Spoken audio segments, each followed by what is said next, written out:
Maps and we're live. Really? How are you? Yeah, Good to see you. Hey Roger, nice to see you.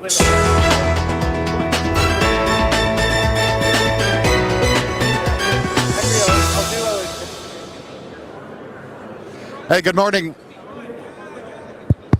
Good morning, everybody. I'm joined today in the cabin by Mark Kirby, our roving rapporteur, NGen's rapporteur here at Hanover. We're going to hear a little bit about Mark's impressions about the second day of the Hanover Fair. Well, Mark, I got to tell you, well, welcome, first of all. Thank you very much. Nothing like having an early morning coffee here, but our neighbor, one of my closest friends here, is gonna said he wants to join us, and we're gonna beam him in here in a minute. So hold on, everybody, and let's hear from François Philippe, our Minister of Industry, Science, and Innovation. Hi everyone, I'm François Philippe Champagne, Canada's Minister of Innovation, Science and Industry. In 2025, Canada will be in the spotlight as partnered country at the Hannover Messe, the largest showcase of industrial technology in the world. Hannover Messe, c'est plus d'un quart de million de visiteurs du monde entier qui viennent chaque année découvrir ce qu'il y a de nouveau dans les domaines de l'automatisation, de la fabrication, des applications d'énergie alternative, de la mobilité électrique et des solutions numériques, y compris, bien évidemment, l'intelligence artificielle. As host, we will be proud to show the world the leading research, technology, and manufacturing capabilities that Canada has to offer. Together with our highly skilled workforce, rich natural resources, and clean energy, Canada is quickly becoming the green supplier of choice to the world. Que vous soyez à la recherche de partenaires en innovation, de clients, de fournisseurs ou de travailleurs hautement qualifiés, Hannover Messe est l'endroit où faire des affaires. Our Team Canada partners at ICED, Global Affairs, NGen, and the German-Canadian Chamber of Commerce will be there to assist you. So join me at Hannover Messe this year and next as Canada takes center stage in the exciting world of advanced manufacturing. I look forward to see you there. Thanks, François Philippe, Minister of Industry. Great that you could join us today, even though you didn't want a coffee with us this morning. But good to have you here, and we'll be making sure that message gets out to everybody in the fair all the way through. Mark, we finished the second day. We're in the third day of Hanover Fair. We've seen some pretty amazing technologies. Well, what's your key takeaway? What spent yesterday looking around a lot of different exhibits here. The technology is great, but is it all about technology? I think it's all about, we said innovation, and maybe and is the definition of innovation, the application. And I think what we're seeing is incremental applications. I think everything is about doing something better, doing more with less. And I think we touched on it yesterday, sustainability. I think seeing that through the lens of opportunity rather than it's another burden for us. I'm sort of, I said doing more with less. I think that's very much what sustainability is about. We were chatting to Nano One yesterday in one of our four halls here. Everyone's talking about batteries. But I learned something new, and that's again one of the brilliant things about being here is there's always something to learn, and understanding a little bit more about the different types of batteries, their pros and cons, and how do we get batteries that are cheaper, last longer, and produce less waste. So that was a story from Nano One, who I think are looking to do an NGen project. Sustainability, I think a message I would have for Canadian companies who are going to come next year when we're the partner country is it's a very sophisticated sustainability that is already in place here in Europe, and don't mistake greenwashing for sustainability. That will go down, that will be smelt out straight away. So I think I was looking at a company, we talked about it just before, but Festo is a multinational company, a global company. And when I say Festo to you, Jay, what do you think of? Yeah, usually pneumatic automation systems.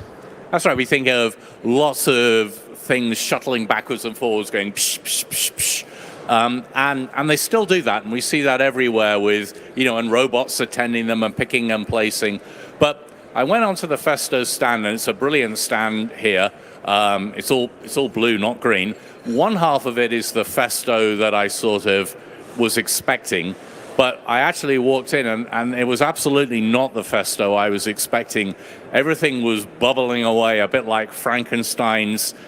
We had green bioreactors. We had hydrogen, not just fuel cells, but hydrogen being created by electrolysis, which I like to think I sort of understand. But then they're using bacteria to turn it into, I think it was formic acid, because I think transport of hydrogen is, let's just say, it's a challenge. So they were proposing to turn it into something that is a liquid that's going to be easy to transport. And then they're using the bacteria to turn it back into hydrogen for fuel cells again. Brilliantly sort of not just animated, but brought to life on screen. But behind all of this is still the Festo you sort of know and love. And this is not a giant plug for Festo, but it's maybe that the energy transition isn't going to be quite as painful as you thought it was. You just need to sort of really rethink it. And behind all of this are all of the Festo controls, the PLCs, the valves that, you said straight away, when I think of Festo, I think of gas, we think of pneumatics. We've worked with air, but now we're working with other gases like hydrogen, like biogases. So tremendous opportunity there, but still, so it's a growth market rather than it's a burden. So that was quite a takeaway for me yesterday. And one other example, and then I'll shut up. But Hexagon is an industrial metrology company, and I used to work for Renishaw, a giant of metrology. Again, Hexagon are here, Renishaw or not. That to me is interesting. We're always sort of looking at who's here, who's not. Some people see it as an opportunity, some people don't. But Hexagon are branding themselves completely. They're still measuring things, but their entire theme on their stand is about sustainability and the energy transition, how it's going to affect us in aviation. And aviation is going to be one of the most challenged sectors, I think, to decarbonize, because it's a lot harder. Aviation is going to become the bad boy. We're not right now. We're like 3%, I think, of global emissions. But as others decarbonize quicker than aviation can, there's going to be a race for sustainable aviation fuel. It's an exciting time. Anyway, I promised I'd shut up. Well, it really is an exciting time, and you made a number of really, really important points that kind of resonate with me and my observations around here too. This is a tech show, but it's more than that. It's really a solution show. I mean, the tech is tech, but unless you've got a real live solution application and customers, which is the other thing that you have here, the tech will remain a tool here. It's how that's used. And I think particularly for NGen and the way that we are working to put technologies together to develop solutions, this is not only a great area to take a look at what is out there already, but it really is, I think this year, much more focused than I've ever seen it on solutions, and particularly for sustainability. And I was walking to our fantastic event last night where we launched our new branding for Canada as partner country for next year. But I walked through, there was a robot application park, and it was a giant area, and all it was robotic applications being demonstrated. And again, it's each of the companies here may be demonstrating something on their stands. But again, the idea of let's put these kind of solutions in a very compelling area where people can see all of these things all under one roof. So you never fail to see an interesting solution, and it's never what you think it is, Jay. I know I said that yesterday, but again, I was walking and there was a robot that was busy inspecting something, and I thought, oh, I'm looking at some sort of structured light inspection. But no, I wasn't. What I was looking at was a new form of deep learning algorithm that was actually learning what a bad part was very quickly by building a vocabulary of a dictionary of images of this is a good part, and now I'm going to look at other parts, and if I can't build that part from my dictionary of images, then maybe it's a bad part. I think I've probably done them, JJ, a little disservice there.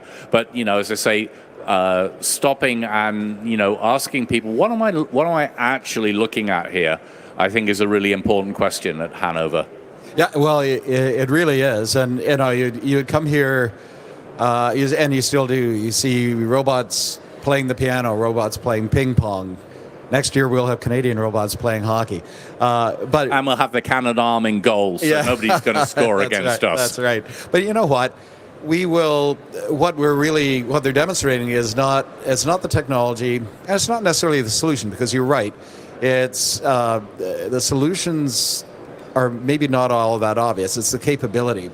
And what I see, and what I think is really unique about Hannover, is that I see Canadian companies walking around the floor, going up to other exhibitors and talking about their technology on display, but they've got a different idea about how that technology could be used. And that's really not only what's so interesting, but what's so exciting. You got this discussion going on between companies, and what comes out of that is a brand new idea about how you could apply these technologies for very different purposes than they perhaps thought about in the beginning. I think, again, to talk about a Canadian company, Sarkomia has a robotic hand, and the Hermes Award winner we mentioned yesterday was Schunk. They had a two-fingered gripper. It was more than just a two-fingered gripper. It was a complete solution, just like you were talking about, with AI, so kind of, I'm not sure it programs itself, but it offers a tremendous capability, just like you said. But Sarkomia have a robotic hand, and what I hope we're going to see next year is we'll see that robotic hand on several different manufacturers' robots doing several different things, and actually we'll have companies fighting over who can actually have this Canadian product on the end of their robot, because it's so compelling. It really is. You talk about robots doing different things, and we have the robots with the lightsabers, and then what could possibly go wrong, Jay? Let's put robots and lightsabers together. But we also have robots still doing things in kind of a clunky way. We have a robot passing a cube to another. We don't actually have robots juggling, playing catch. That sort of dexterity and ability to move. We have pick and places that can move at lightning speed, but still humans are great at doing things. And the hand as a sort of universal end of arm tooling is just a really interesting, different take. And it won't become necessarily the solution everybody uses, but again, it's going to be that's interesting. That could be a different solution to my particular problem. So again, I think that's the advantage of coming to a show like this as a company, to see what other solutions are out there. They may be competing with your product, but they're often complementary, I think. And we talked yesterday about partnerships. You mentioned Mayer partnering with Siemens. We have Robotape who are partnering, and again, this is the way different markets have different needs, and you come to Europe and you won't necessarily understand it straight away, but you're going to find people here who can help you. And we should give a shout out, shouldn't we, to our fantastic trade commissioners, the kind of help that Canadian companies can get. I think sometimes people don't realize until they ask for help. Well, that's right. I think the Trade Commission has done a great job. I mean, this is, you need the inside market intelligence. You need kind of a lead or an idea about what a business opportunity might look like, and then, and then go out, walk the floor. A part of it is, I think, validating your own technology, seeing where it is, seeing are there competitors, how good is this technology versus others in the field, and not necessarily exactly the same technology, but other things that could do the job as well or better or not as well. So it's about validation, but I think you're right, Mark. It's also about finding innovation partners and looking at how to integrate your technology to develop some of these new solutions. And I think the other thing to me as well, and this going back to sustainability, how far Europe in particular, how advanced the expectations are and how far ahead industry is here in developing solutions around sustainability. And of course, the regulatory framework, which is a great driver often of adoption, when a new regulation comes in and you have to comply with it. And, I'm a sort of additive aficionado. And, just to sort of give a case in point, there are new European regulations on brake dust emissions that are driving the coating of brake discs using additive manufacturing. Directed energy turns out to be a very good way to coat brake discs to mean that they emit a lot less. So this is going to drive adoption of these machines to meet these new regulations. And we haven't got those regulations in North America yet. With EVs, again, things like passports, etc. Your passport for your product is not there yet. But these are opportunities, but they can also, of course, be threats if they're not on your radar. So getting them early on your radar, coming here, seeing the regulatory framework. I know people like to bash Europe and say there's too much red tape, and at the opening ceremony, I think we had the EU saying they're going to do things faster and better. We'll see whether the verdict. We'll come back and revisit that maybe next year. But the regulatory change is an opportunity as well. And there are probably other examples you can think of. Yeah, absolutely, and I think in Canada too, we know Canadian industry has to respond. We need new energy systems. We need new materials. Taking a look at new ways of doing things here, and this is the technology that we're seeing here. The capabilities today will be when we come next year and bring a lot more Canadian companies here next year. We find the technologies are just, they may not be different, but they'll be much more sophisticated. And there will be new technologies and new capabilities here as well. So it's, we're sometimes thinking about in Canada that, we don't have to be as fast. But if we're not that fast, if we're not as fast as the leaders in the world, I'm really concerned that we may be left behind. But this is a place to come to see what the leaders are doing. And we've got companies here, 82 exhibitors here this year, and they're doing business. I mean, one thing I'm really impressed about here with Canadian companies is how much business is being done. There is one of our companies was telling me that they met a chap walking down the aisle, started talking. Turns out he's an investor, and they've raised $5 million just by a chance meeting. So that's the type of business that is being done here, and you need to be here to do business in Europe, especially. And those, as you say, those are kind of serendipitous collisions. We had at lunchtime yesterday was a talk about RF and how everything is getting, moving up the spectrum. Things are getting smaller, and the manufacturing, as things get smaller, we find it a little harder to manufacture things. And there was talk about making filters with adjustable, capabilities when you adjust a screw very precisely. But right now they're able to maybe simulate this but maybe still humans have to adjust these screws. But we've got a company here, Mechademic, who have an incredibly precise robot that would be capable of doing this. It's already actually demonstrating a similar kind of thing in optics. So these kind of collisions, these fortuitous collisions where you're like, oh gosh, I didn't know you were doing that.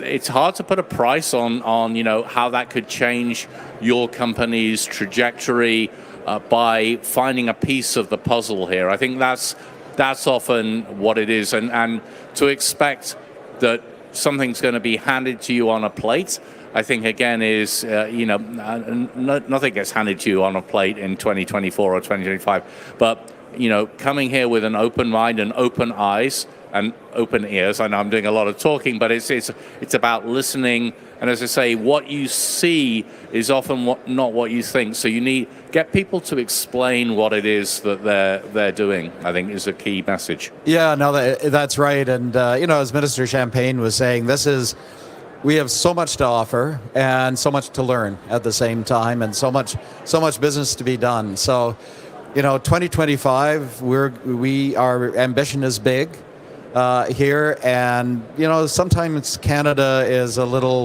it's out of the I don't want to say out of the picture, but maybe off the radar for a lot of companies who have been here. Canada has not had until this year a big presence at Hannover. We're gonna take over the fair next year here and really show what we're capable of doing. And I would just say to the Canadian companies who aren't here, this is our Olympics, isn't it? In some ways, that don't miss it. There's a difference in the different kinds of events. There are a lot of very focused shows that some of our Canadian giants will go to regularly because it's a battery show, it's an automation show, whatever. It's an automotive show, and some people think, well, Hannover, it's not really our thing. But next year, as the partner country, we really need to bring our Olympic team. So I would ask those companies who are sort of, it's not really our thing. No, this is Team Canada that we're talking about here. We need to bring our very best capabilities to showcase Canada. It doesn't come along every year. We won't be partner country again for quite a long time, just like we won't host the Olympics for a while. Maybe not to diss the Olympics, but this is a business show too. This is a place to make money, not to lose money. So, invest in Hannover 2025. And, as you say, we've got nearly 100 companies this year. We're looking for over 200 next year, and to have all of our A team here. We've got a lot here this year, but some of them are not here. Absolutely. Ce sera un événement très spécial l'année prochaine. We're so fortunate to have the companies here, and I think one of the other things that I've heard from everybody is, I came last year, I learned about Hanover. This year, I'm much better prepared. Next year, we're going to really be in a position to really rock the socks off everybody here, and I think that's the type of be prepared. But also, as you say, this is a place to do business, and come here to do business next year. You do need to come with, for the small, and most Canadian businesses are small. You need to come with at least 2 people because you have to divide and conquer. I think year one, a lot of people obviously they come to sort of see what it's like, and in year 2, you need to come with a plan. I think the plan needs to be divide and conquer. You need to set up meetings. You need to go out there. You may well get those serendipitous, somebody walks past, but there's a lot of competition here. People are walking fast. There's a lot of foot traffic, but you've maybe got 3 seconds for people to walk past your stand and to be drawn in, and you are, with all due respect, going to need more than a fancy PowerPoint I want to degenerate into it takes a lot more than fancy flying to get my Top Gun quote in. But you need something. I said yesterday, Robotape last year they had. They had a great video, but you had to stop and watch it. This year they've got a really compelling display where people can actually see the solution in action. So try and bring something. University of Windsor's a really good example. They've come this year with their simulator. We're actually driving a car remotely back in Windsor, and kudos to the grad students who are keeping that running in the middle of the night. The 6 or 7 hour time difference back to Canada makes that interesting. But do check out the University of Windsor. And again, they're testing EVs. You mentioned, Jay, it's a place to do business. But Canada has, we have the energy transition, we have the automotive, the mobility transition. There's everything to play for, but we have everything to lose as well. If we get this wrong, I think right now, the scorecard's looking pretty good for Canada. Stay tuned later this week. I think it may look even better. But, we are doing what we are doing well. But, there's always the opportunity to do better. The automotive industry has driven a tremendous amount of technology adoption in Canada. And, this is automotive. I'm not sure what level of automotive we're on right now. But, the winners of tomorrow may not be the winners of yesterday. Absolutely. And I think right now Canada is so well positioned. Hydrogen, the critical minerals, and the entire processing value chain around that. And, the other side of that, the electric battery part of this. Sustainability generally, alternative energy systems, all of this, these are quantum, cybersecurity, and AI here too, where Canada's fantastic capabilities, and this is all now the center of attention, particularly here at the fair, but it's a center of attention globally. So we've got a tremendous amount to offer. And, the excitement is building as well. Last night at our reception, we had about 600 people here, not just the Canadian exhibitors and Canadian delegates who were meeting each other, but also lots of potential customers, lots of potential innovation partners who came to Canada. Everybody was very excited, and that's the enthusiasm I think that we want to maintain. So we have something that we want to show everybody. This is what was unveiled last night. It's our Canada brand for 2025. And if you're watching this online, if you're watching it here, you've probably seen it. If you're watching it online, take a look. Everyone thinks they know Canada. Our national food comes out of a tree. This is sports, that's a road, and this is how we welcome newcomers. So, you think Canada can change the world? We will. Because energy, human and otherwise, energy that is sustainable, portable, shareable, capable, and other able words that no one's learned yet. Hear us out. It starts with 15.2 million tons of rare earth metals, plus the recycled ones that feed right into the world's #1 ranked lithium battery value chain. Batteries that will feature prominently in EVs that will be created by researchers and AI specialists ranked #3 in the world. EVs that will be built in factories using our automation and robotics, running on quantum and leaning on additive to reduce our dependence on metal things, made 12,000 kilometers and a very smelly boat ride away. All powered by the most abundant thing in the universe. Hey guys! No, hydrogen. Made in Canada at the world's largest green hydrogen production site, which is itself powered by our 41 million people qui parlent français et anglais et tous les autres.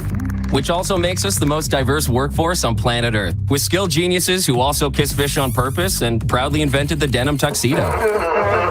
We also invented insulin, un gros bras dans l'espace, le premier téléphone, and the one that fits in your pocket and occupies more of your life than your children, on which you scroll an average of 13.2 meters a day. If you're just tuning in now, H2, LI, EVs, AI, 3D, DEI, PNG are why we should be friends, eh? But also because of the super secret tech we're working on, like and that's gonna put on the moon. We might even show you next year when we partner to host this thing. Not that one, this one.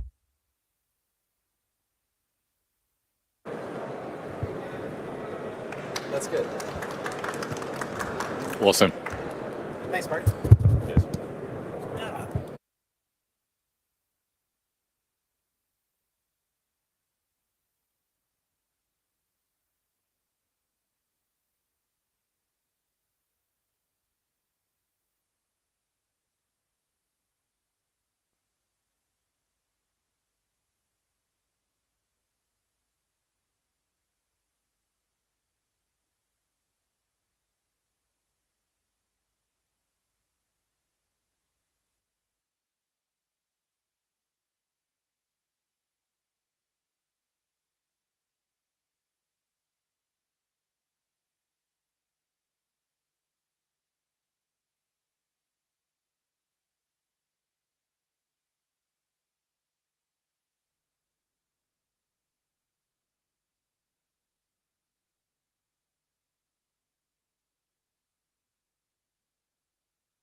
Welcome, everyone. I welcome everyone.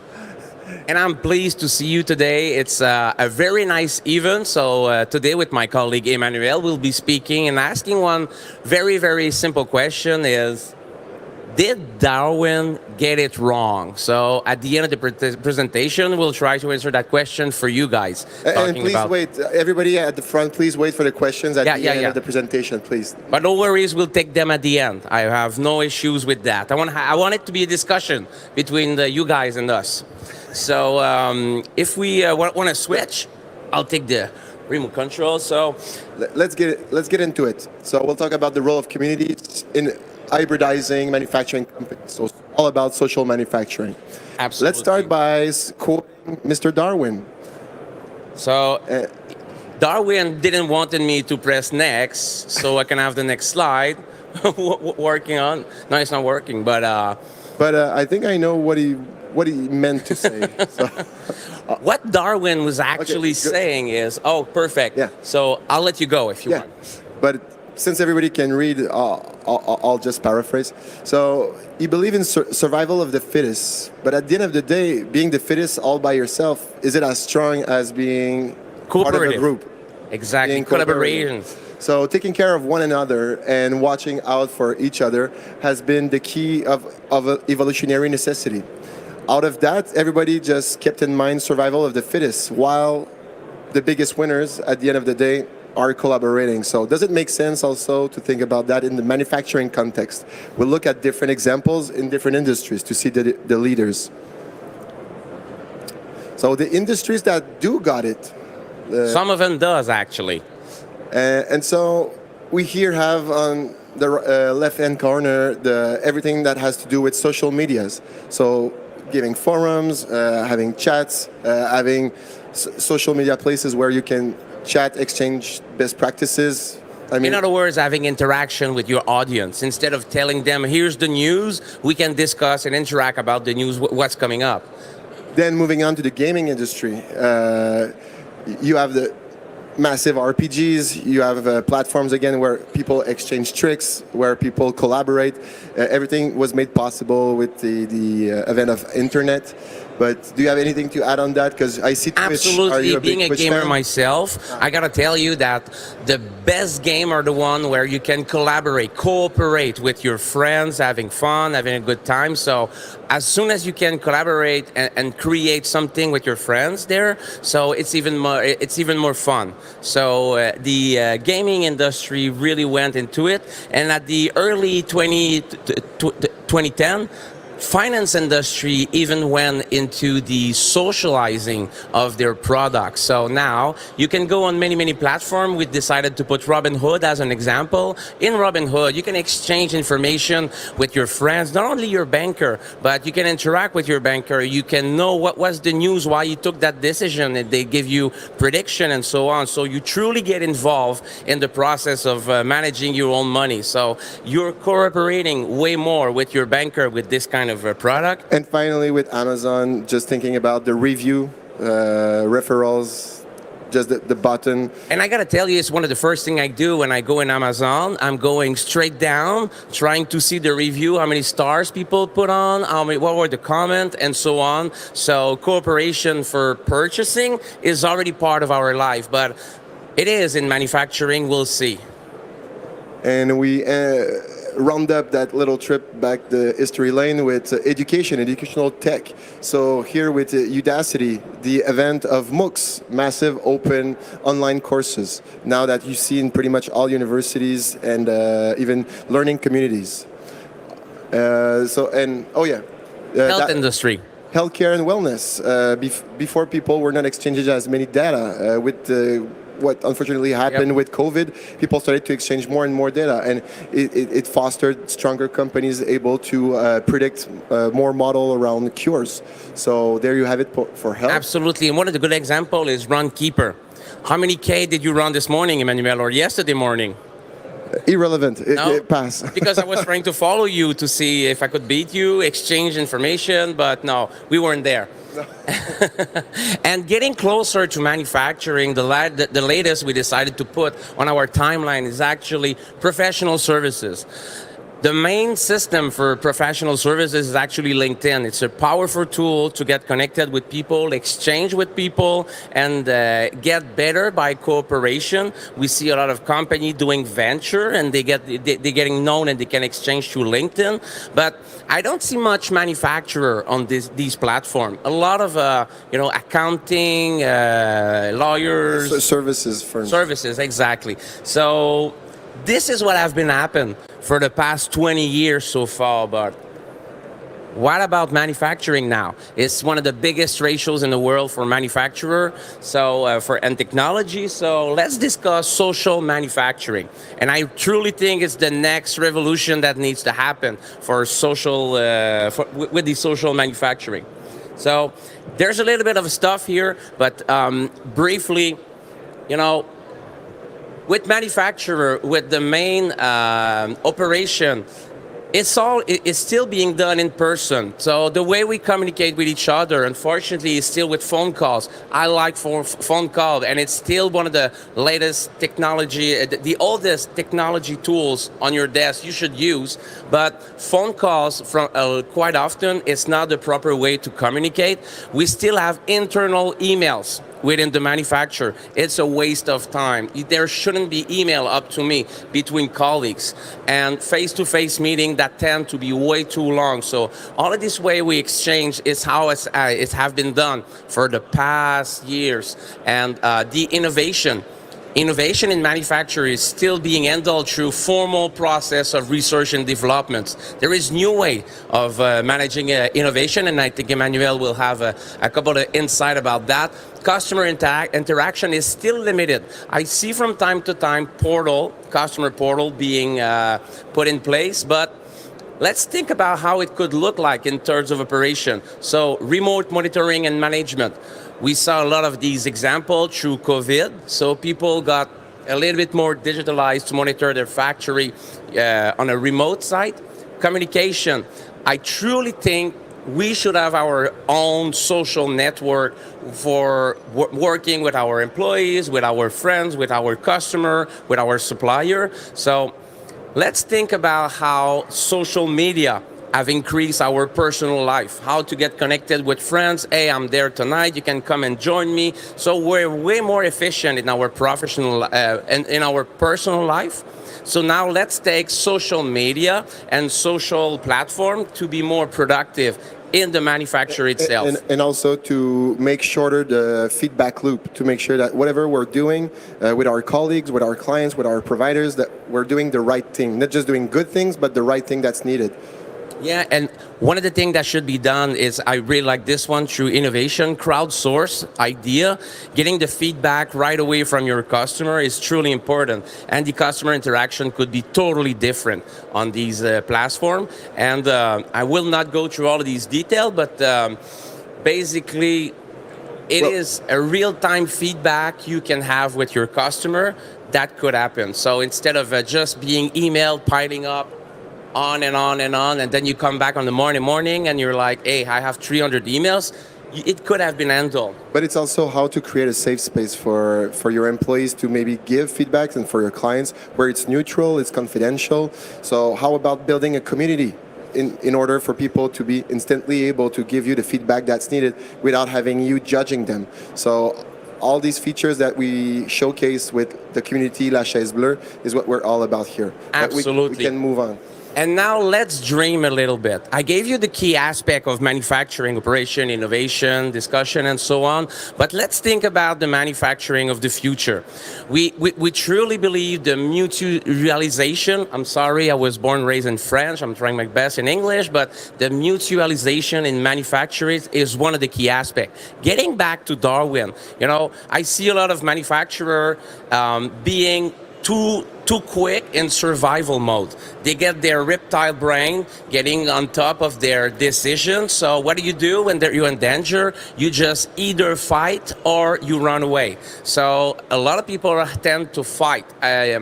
I was in a strategic planning with a customer, and the first idea about their strategy, they wanted to be their customer. They wanted to be the better guys in the market, but that is not a strategy to have the best product and beat your competitor. It could be much smarter and much more efficient than that. So the key aspect of the mutualization in manufacturing, it could be shared machinery and equipment.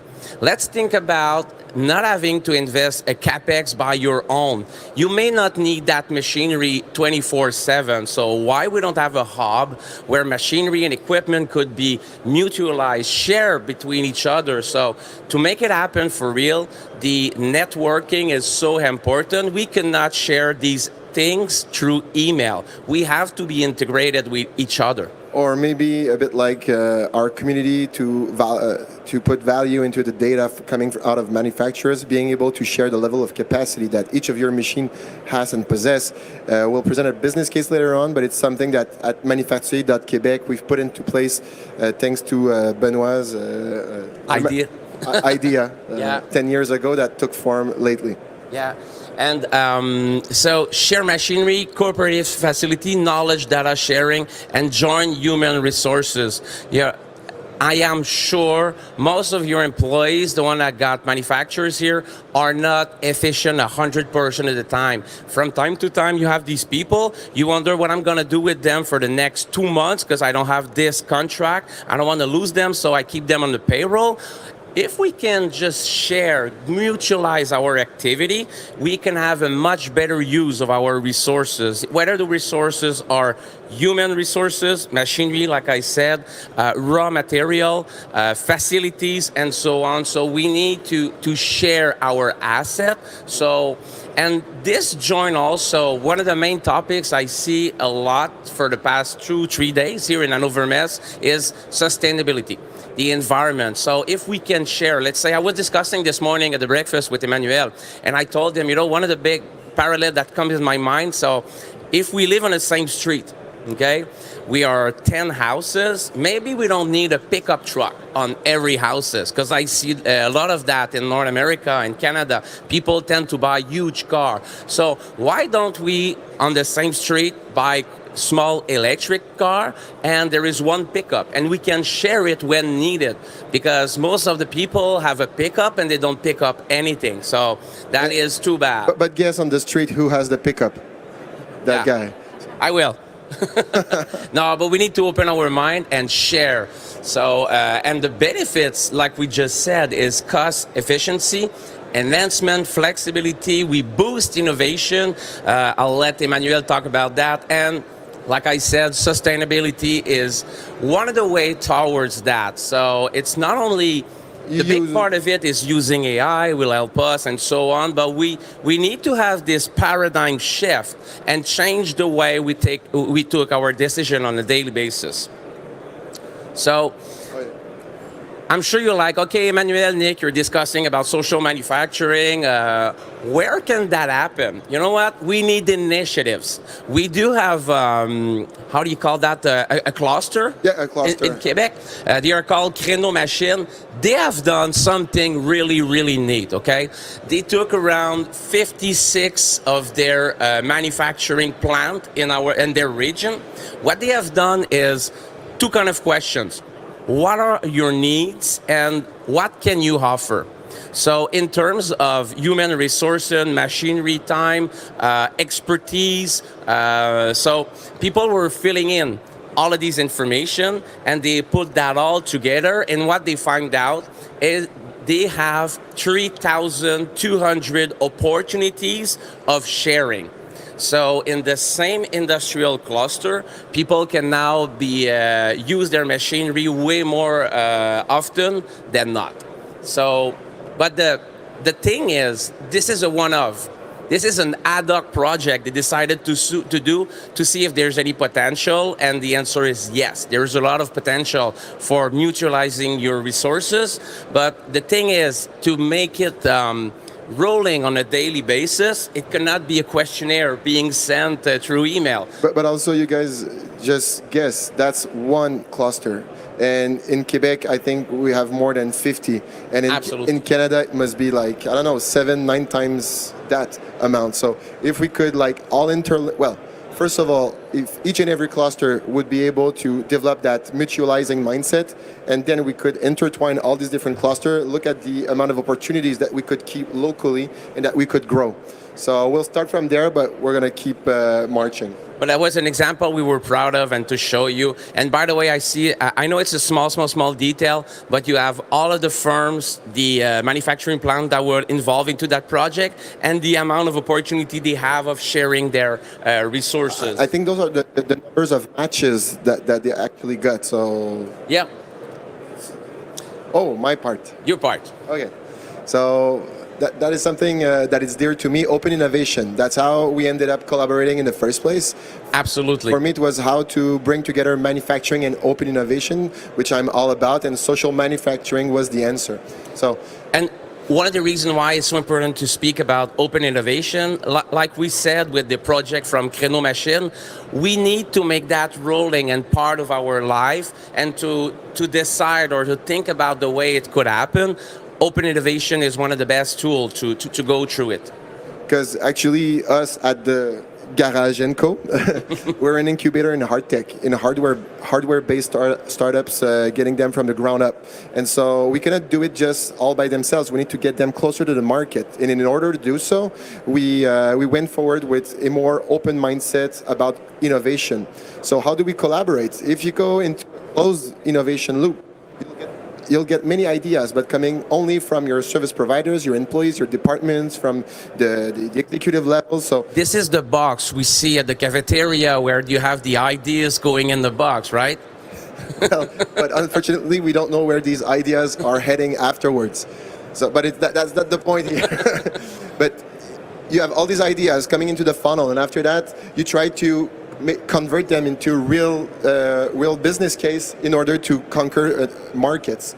But think about it. Instead of having only the internal ideas that you see in yellow, if you could get all these external ideas from, I don't know, fans of your businesses, other businesses, even competitors, from research labs, academias, from startups, if you can get all these people from outside coming in, then you would be much more able to tackle these new market needs for which there are no actual solutions. You need to co-create them. So that's where social manufacturing is coming handy, and we'll show you a bit more what open innovation is all about. So here it's a board that we love from the Board of Innovation with a group of innovation mavens. So usually it depends on the level of investment that you want to pour in, low or high, a lot of money, time, and effort, and also about, do you want to do it internally or externally? Do you want to do it outside of your organization? So it's a pretty good matrix to show you that open innovation has multiple faces. You could think about like corporate venture innovation fund, just launching your venture studio in your corporation, or tagging along with another VC. You can have your incubator, your accelerator. You can have structural partnership, joint venture. So you have all of that here. Takes lots of time and money. But if you want to do it externally, you can start working with living labs, with academias. You can work with community of practices. But if you don't have the time and you're not willing to put the effort, you can still pay a membership for one of your employees to join into a community of collaborators in your market, in your niche. Or you can do some scouting, just a good strategic foresight to get to know what are the best companies to work alongside with in your market. So really that's truly a pretty good tool to see how can I do open innovation in my organization. Thank you. And finally, usually we're like, okay, well, how do I move from an open innovation to social manufacturing? Well, when you build communities, community building starts from, let's say, employees or the people at the middle. So you have a question there in the crowd? No? Everything's good? So Usually when you want to build a community, starting from your business, you're going to start with what your employees really need, what they are delving into, what are their interests, what you're good at, and also what you're not so good at. So you start from there. There's exchange of words, exchange of ideas, exchange of wins and fails, and so you start with them. After that, you're going to go after providers. People are going to be content creators, willing to come aboard with their technologies, where their insights, their knowledge, and you want them to mix it up a bit. After that, you have the fans. So you have the people who are just on the outskirts of your business, maybe your industry, but are interested into the problems that you're living. But you want to get them aboard, because sometimes they can throw you a bone, and this way... And the problem you're trying to solve as a manufacturer, you may have a product that would solve any kind of problem. So I could be a fan of, let's say, electric car, hydrogen car. So I really like this kind of research and so on. So you need to get them involved into that process, yeah, right? Multi-sectoral. So a solution in electric vehicles could apply also in aerospace. So you need to have these people aboard, but you put less time and energy on them, but you need to have them around. And finally, the users, the people, the end users of your solutions, you want to be able to hear them out. We were talking about a feedback loop earlier on. That's what social manufacturing is all about. So we want to be able to grasp their attention after you went through providers, partners, and after that, other industry leaders, and after that, users. So it's all about making sure that all these people talk together, and you, the organization, being at the center of it all with your employees, your key employees. Oh, and last quote about Darwin. So in the long history of humankind and animal kind also, but we're not going there, are we? No. Those who learn to collaborate and improvise most effectively prevail. So that's the one thing you have to remember. So Darwin get it right in the end. He didn't get it wrong at all. We wish you to prevail. So I think it's one of the key messages here, not to be in the mood of, I need to beat my competitor, I need to have a bigger factory than the other guy across the street, and so on. It's a question of collaboration, and there is tools through that, and social manufacturing is one of the biggest way to go to collaborate and neutralize your resources. Since we have the opportunity to be here, I think it's one of the key messages through Darwin's thoughts we wanted to give you. And here at La Chaise Bleue, which is an initiative from GLM, we put Garage & Co. and Manufacturier.Quebec.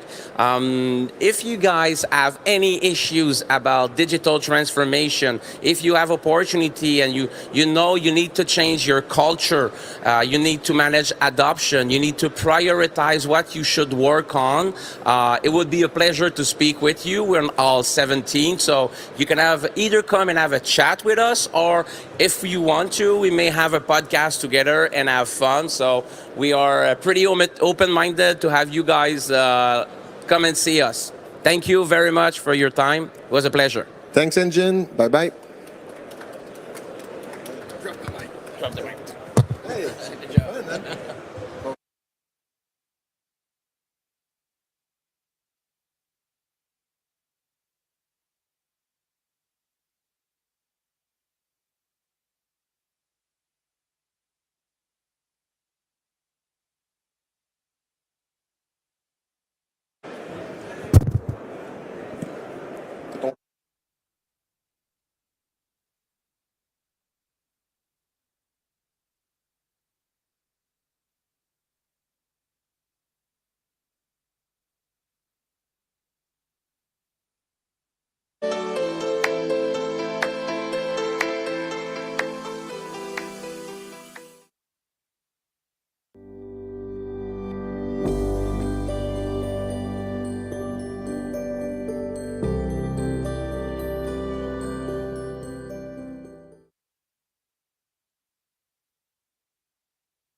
Well, good afternoon, everybody, or morning, I should say. It's still morning. And welcome to my huge audience here in front of me. Listen, my name is Martin Rempel. I'm from Skynet across in the Ontario, Canada Pavilion. I'm the VP of Skynet for Europe, located in Hamburg, Germany here. And as such, I want to really thank the NGen group for all the effort they've done and their support for us over the last number of years. It's been a great experience being here the last number of years, and it's really helped our company get a foothold here in Europe, and I want to thank everybody involved in Team Canada for making that happen. So I'm happy to be here. We've got a few minutes to talk about some interesting things, well, possibly a little boring. I'm not sure how many people know anything about NIS2 compliance. Not many, I bet, but it is a European legislation for cybersecurity, quite important, and Skynet deals with this on a daily basis. We connect OT data and move that in a compliant way to various places in plants or out of plants, and we'll talk about that today. I thought I'd start with a little drama to make this boring topic maybe a little more exciting. So here we go. What you're about to witness here is a paper mill blowing up. Pretty dramatic, isn't it? That's the digester of the pulping part of the paper plant exploding because of overpressure. Presumably, and I'm not sure if it ever was quite discovered what went wrong, but presumably the power plant that generates power from this plant shut down, which caused the energy that needs to be transferred to that plant to increase in the boiler or digester. And it exploded. Presumably because the control circuitry or the safety circuitry also failed. Now, two things to note here. One is nobody was injured, thankfully, by miracle. And number two, this was not a cyber security attack. But I'm showing this because it could very well have been. Plants these days are making their plants ever more accessible for data, for network access, to move data out of the plant for IoT purposes, for analytics, for a variety of purposes. And so, by doing that, they're obviously making their plants a little less secure. A bad actor gaining access to this plant's network could have caused, possibly, that kind of catastrophe to happen. That's a very big reason why governments, companies, etc., are afraid. Just think, a compromise of a plant can cause the loss of human life. Much different than when a company just loses access to their data through ransomware attacks, etc. This can kill. Compromising IT will cause an inconvenience, but it's not going to do this. Imagine what if this was a nuclear plant or something else. Hence NIS2, hence the need for security on plants.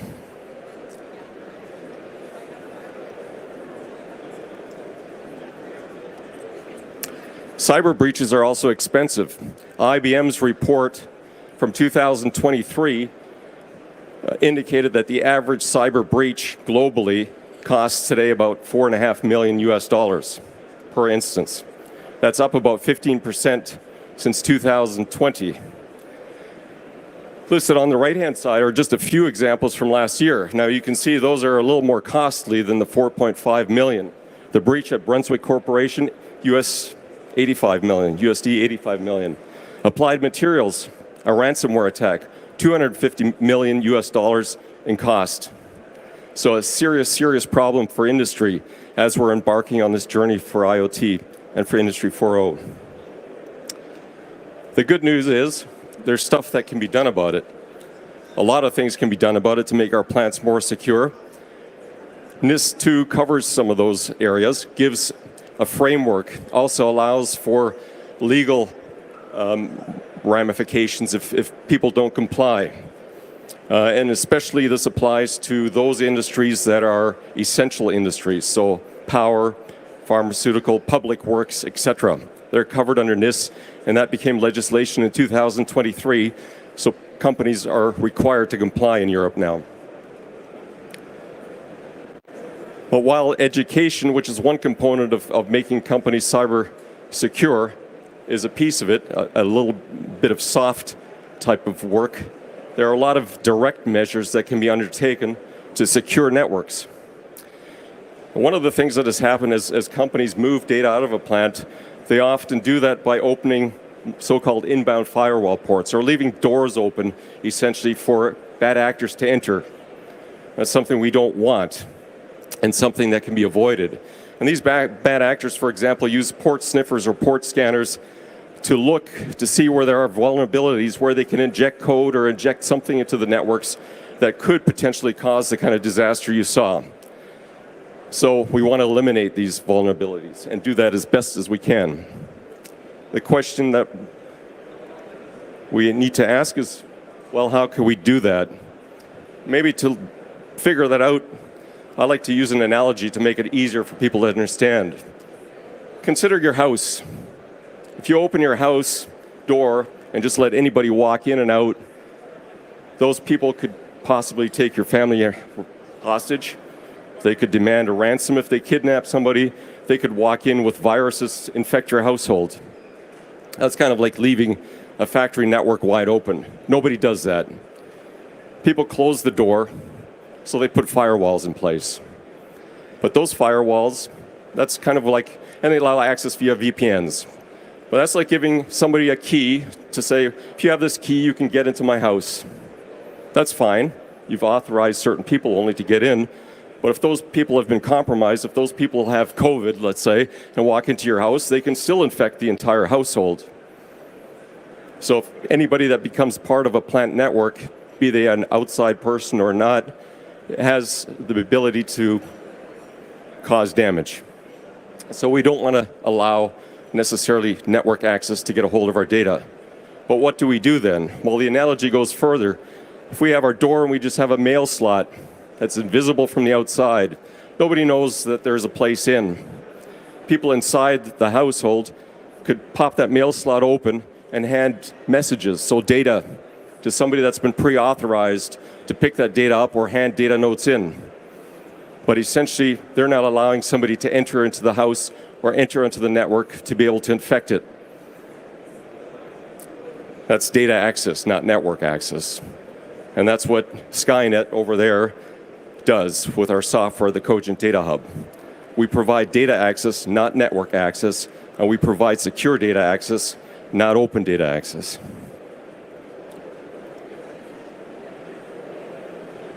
Now that we get that out of the way, we have a little more of a detailed diagram here, and this maybe gets a little boring again. But in practice, it looks like this. We have secure industrial networks, where the data sources. We have secure, or we would like to have isolated networks for the data users. And in both cases, those two ends of data user or data source are able to connect outwards. And this too recommends the use of a DMZ, or a place where that's outside of those isolated networks, to move that data there so that somebody doesn't have to go into those networks that are supposed to be isolated and supposed to be secure. But with our software, with the Data Hub, people can connect outbound, so push that mail slot open, hand the data out, and do that without the risk of being detectable, without having any attack surfaces on the outbound. That is NIS2 compliant, a NIS2 compliant data architecture that we can implement, that we do implement on a weekly basis, more or less. It's enabled by our DHCP protocol. If you want to know more about those technicalities, you have to come see us.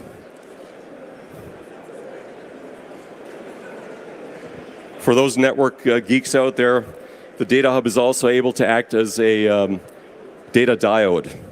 The term diode comes from electrical circuitry, actually, and allows current to only flow in one direction. And that term has been applied also to using data or using devices that can only move data in one direction. And usually that's from inside of a plant to outside of a plant. It's also done in hardware. So there are hardware data diodes that secure a plant, secure a network. With the data, we're able to improve these hardware diodes by also allowing data tunnels to be established across them, especially if they emulate, have TCP emulation. OWL, for example, produces data diodes that do this. OWL is a very big company. I think they might be here. And they allow us to communicate across their hardware diode. One benefit of doing that with the data hub is that we can aggregate lots of sources of data and move that via a single data diode. So we save on hardware costs, we limit the amount of extra vulnerabilities essentially in a network, and further improve security. We can also act as a software data diode, which essentially means that we don't process or do anything with any incoming data ever.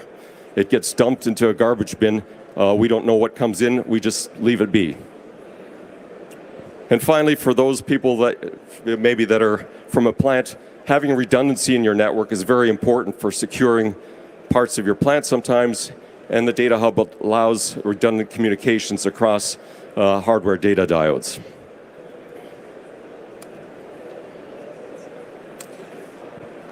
How does an architecture look that covers the whole spectrum from plant all the way to the cloud? Well, here in basic building blocks, you can see it. Would be, again, a NIST2 compliant architecture where the data hub is moving process data out to a DMZ, is moving that up to Azure, again in a secure way, where our Azure service, the data hub for Azure, is able to receive that data, create a unified namespace in Azure of all the industry or all the plant data, and make that accessible to various pieces or components in Azure. Could be Azure IoT Hub, Azure Events, we connect to Kafka, etc. Also, we are able to get data out of Azure, which most people just bring it there and leave it there. But with the data hub, people are able to subscribe to that data, be it with applications in the cloud or with applications that are on-premise or elsewhere in the enterprise, and do that again securely.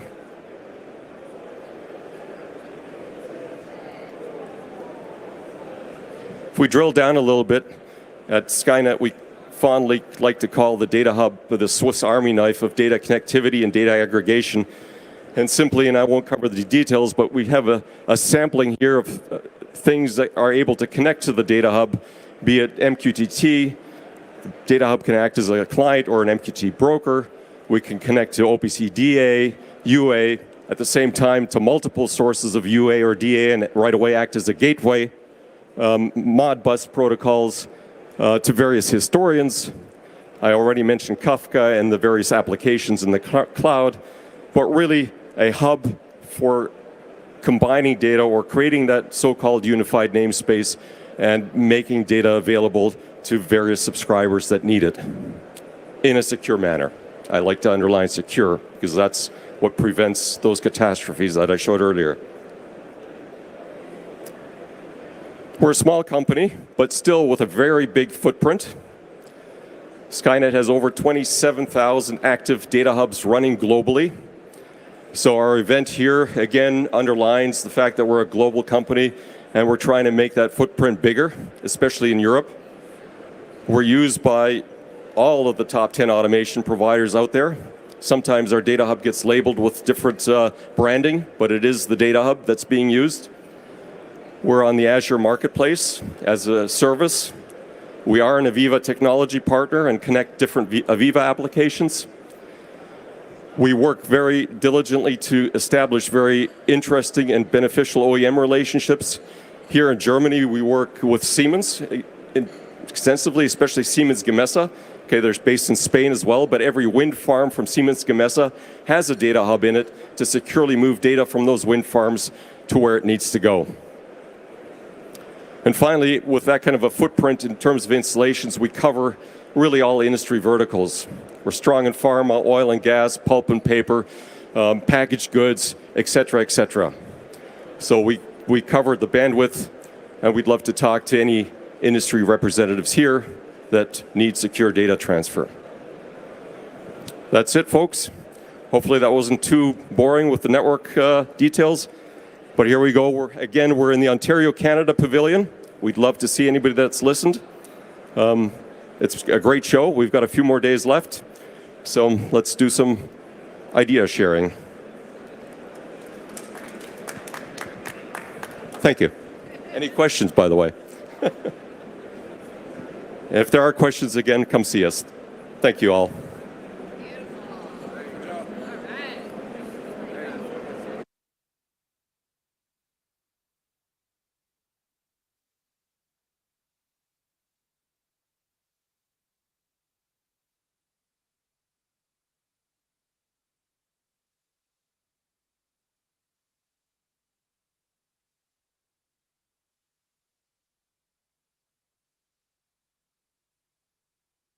just let go. Don't be sad, don't you cry, just let go of your pain. And when you fall asleep, no tomorrow's a new day. Don't be sad, don't you cry, just let go of your pain. And when you fall asleep, no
I live? All right, I'm live. Hello and guten afternoon. I don't know if I pronounce it right, but good afternoon, everyone. So my name is Kalina, and I'm one of the Canadian companies here representing Canada. So I'm going to talk today about the benefits of going digital on the shop floor. So that is a very, very hot topic right now, and I'm so honored that I get to come and speak to all of you today about, again, going digital on the, going paperless on the shop floor. And I'm going to highlight a lot of the advantages, the benefits, and moreover, just trying to connect with a lot of individuals that are looking where to start and how to kind of go about that. So I'll quickly introduce the company that I'm representing, so it gives a little bit of insight about the topic that we're going to be talking about. So VKS, again, it's a Quebec manufacturing company that started out on a manufacturing shop floor. So our sister company, they are a sheet metal manufacturer, and they felt that there was a need to go digital. They wanted to standardize their best practices. They wanted to get away from tribal knowledge. And moreover, they wanted to just get rid of paper. They wanted to have an understanding of, I now pick up the wrong traveler. I start to build my product, and 2/3 in, I realize that I have outdated documentation. It no longer works, and now you have to do inventory and all that fun stuff. So our sister company developed this internally, and since 2011, we have branched off as our own. And again, a lot of the implementations that a lot of our customers have seen over the years are being able to increase productivity and reduce downtime. You're able to also have 100% traceability on the job at hand. So you can see from a high level how the production setting is going, how the products, how many units, what's the downtime. You can also improve, your employees' flexibility. But most importantly, one of the biggest pushes for our company has been reducing training time for new operators. As a lot of manufacturing companies can attest to, there is a very, very high turnover rate of employees. People come in, people come out. And a lot of times they take that knowledge, they take those best practices with them, and you're left with not being able to produce anything to that standard. So having a tool like VKS really helps to reduce training time and, again, just overall increase productivity on the shop floor. So a question that you've probably seen a lot in all the different pavilions is why? The why in manufacturing.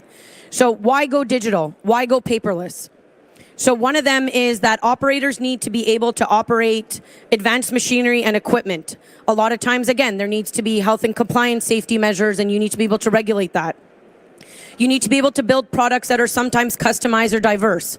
So again, not being able to have that knowledge and to have that standard documentation also can kind of halt a lot of questions. And again, I give a scenario all the time, but I'm here and I'm building something and I don't know how to do it, or I forget, or I have a suggestion. I stop, I run across, I try and find the supervisor. That 15 minutes multiple times a day really does have an impact on production. Again, the why in manufacturing, the knowledge loss, the turnover rate of employees. Like I said earlier, the lack of skills on the shop floor, those compound challenges. Some products are much more complex and stringent, and again, in certain industries. So again, as we see, in medical, in pharma, in aerospace, FDA and ISO compliances have certain regulations and like I said, those compliances that require certain additives in manufacturing. So being able to go digital can kind of help to, I guess, create this why in manufacturing. So again, why are digital work instructions important? Not only, one, are they good for the environment because you're reducing printouts and paper and recycling, but most importantly, at the end of the day, digital work instructions are critical for your operators. They are the ones that are building, are assembling, are painting, are welding your everyday products that you are then shipping out to your end customers. So being able to provide a tool that will really resonate for them and help them is one of the most important reasons why you need to go digital. Again, it's training, cross-training. You're standardizing up-to-date processes to follow. Again, it's very easy to use. It's digital. You can set timers. It can just auto-advance. And again, it's just providing that visual aid. And as we say a lot in North American countries, a picture says 1,000 words, right? You're trying to, I always go to the example of IKEA. You buy something at IKEA and you have this book and you're trying to figure out how to build this book with IKEA. And you're like, I won't say the bad German word for anyways, but you go that route and you realize how complex some things are, which is like a dresser. And if you only, again, had a video of somebody showing you how to build it, that's why so many people now go to YouTube for everyday aspects of life.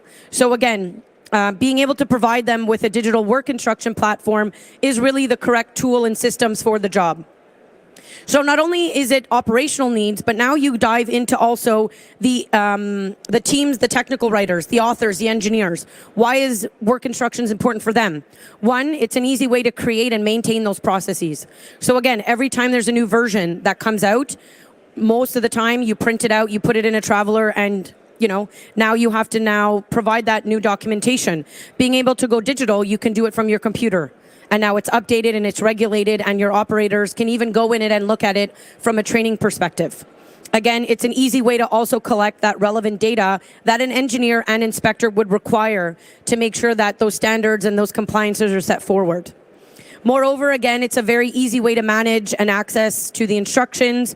And like I said, again, really that ISO compliance and those standards. So a lot of times we face customers, again, they're an older organization. They feel that, why change what has been working? We don't need to go digital. The things that we have in place, the processes, the travelers, everything works.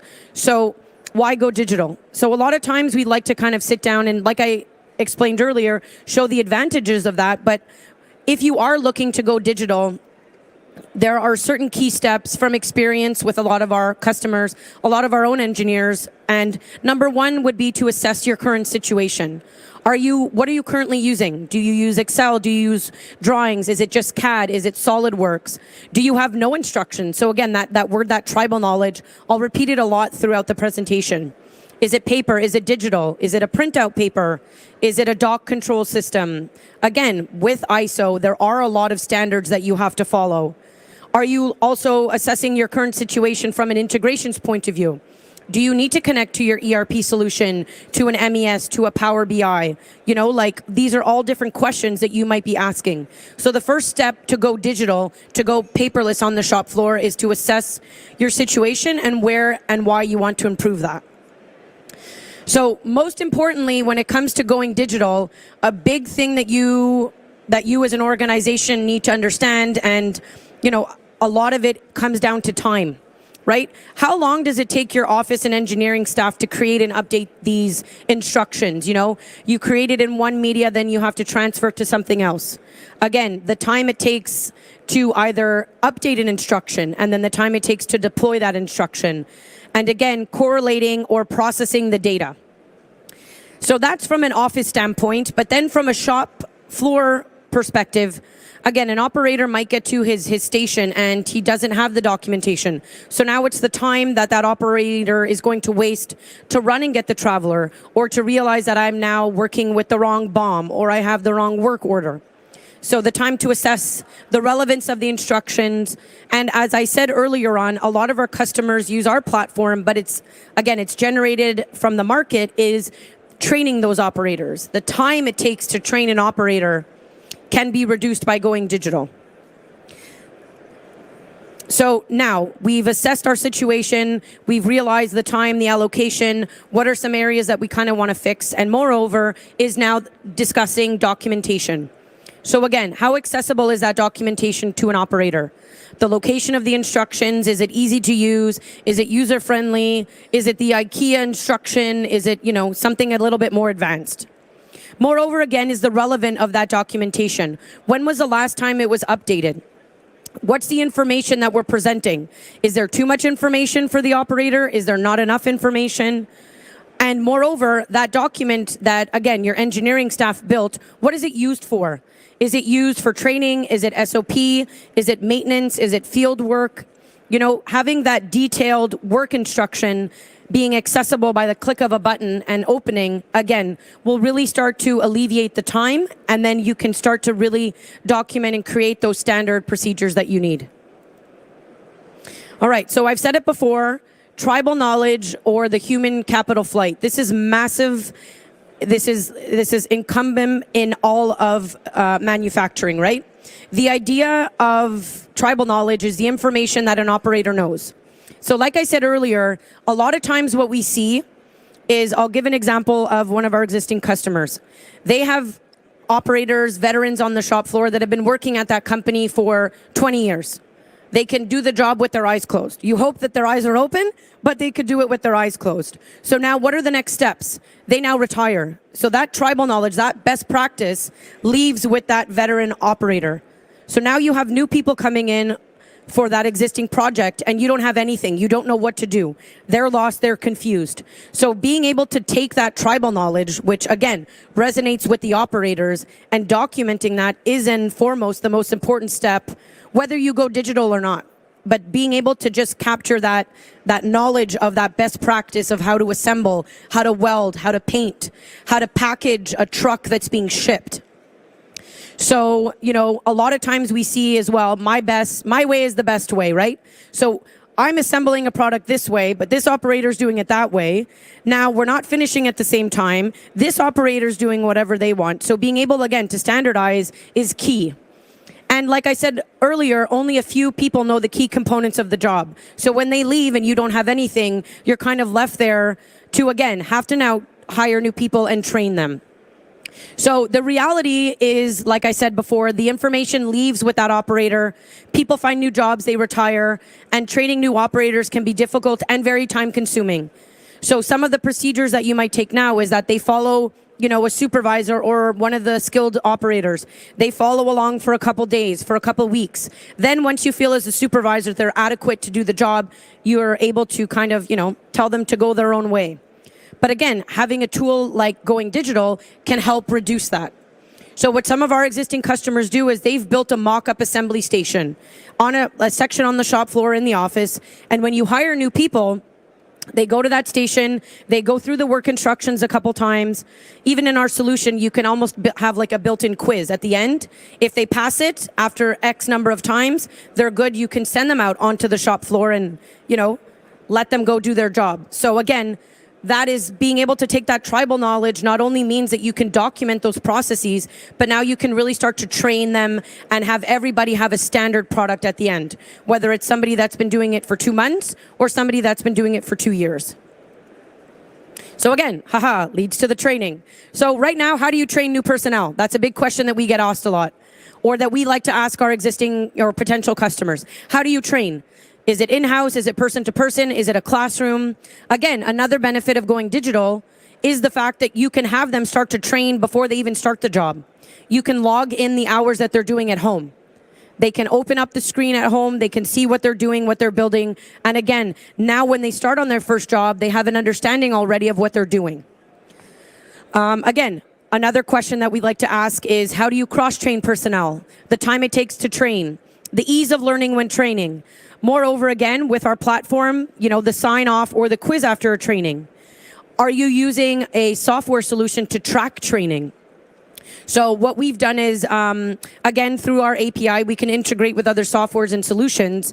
So some of our existing customers, what they're doing is they're using our training modules and pushing that relevant information over to HR. So now HR is able to see who's trained, who's not trained, who can work on a job and who can't. So again, that's not only can you use it from a production standpoint, but also you can use digital work instructions for training modules as well. Now, this is a big word. We've been seeing data, AI, analytics, IoT, all of that throughout this. But what does that mean?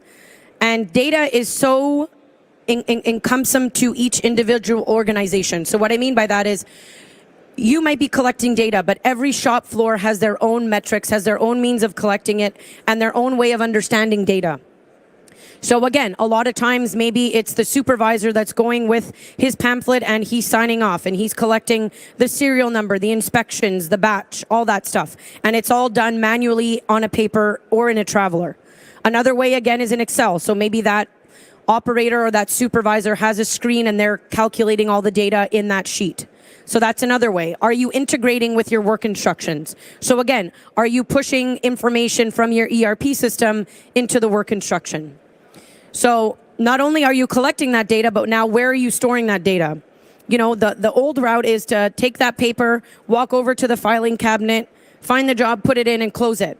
But now when you need to have access to that, if you have your customer come back to you and ask you, well, you know, there was something wrong in our process or our final product, we don't have visibility on it, we need to see it. You now need to go find that job record. So being able to go digital by the click of a button, you can find that now. And what we like to ask our customers, and what I think most manufacturers want to do, is what do you want to do with the data you're collecting? Yes, you use it for quality, you use it for, you know, management, you use it for just understanding the process, maybe how to improve that process and how to improve that productivity. But that's something that a lot of customers, I think, don't really understand when you do go digital, is what is the benefit and what do I want to do with the data that I'm collecting on the shop floor? So this is something that we tend to do, again, at our organization, but I thought it would be relevant to talk about the 4 stages of a connected worker. So with key innovations for both Industry 4.0 and now, you know, as we've seen here at Hannover Messe, is the evolution into Industry 5.0. But the connected workers technology, like a platform like VKS, you know, which are the work instructions, they will enable businesses to progressively connect their workforce at various levels, depending, again, on the digital readiness. And again, the benefit of going digital is you don't have to do it all at once. The first step is just to get that documentation in a digital manner. Then you can start to add traceability and data capturing. And then you can start to take that data and connect to machines and tools and your ERP solutions. So like I said, the first stage of the connected worker is just stage 1, which is, you know, a new employee onboarding through a visual training module like VKS. Then the second one would be to have that direct access to the knowledge on the shop floor. Then again, the next stage of that, like I mentioned, is that real-time data collection. Being able to sit at your desk and not have to go as a project manager on the shop floor, find the supervisor, find someone, and just be able to, from your computer, see where's the job at? How many units have we built? What's the uptime? How long did that operator take to go to the bathroom, for example? Did they take too long for their cigarette break? What's the overall, you know, understanding of the job and the progress? And lastly is that human-machine collaboration through digital workflows. So as you can see, that's the way innovation and technology right now in manufacturing is going. Being able to connect with smart tools. And yes, I know a lot of manufacturing companies, the feedback we get from their operators is they're hesitant to use a tool like this because they feel that they're going to be replaced. But at the end of the day, a human is the one who's going to be maneuvering that tool. So giving them the best tools and the best means of building a product will ultimately save everyone and work collectively as a connected worker. So I just quickly wanted to go over some use cases. As most of you are not even aware, a lot of the elevators that you're using, not the elevators, sorry, the escalators and stuff like that are Kone, which is a German organization here. And they're one of our existing customers. So again, one of the challenges that they faced was, again, that paperwork instruction mentality. There was a large percentage of retiring workforce and being able to transfer that knowledge to the new hires.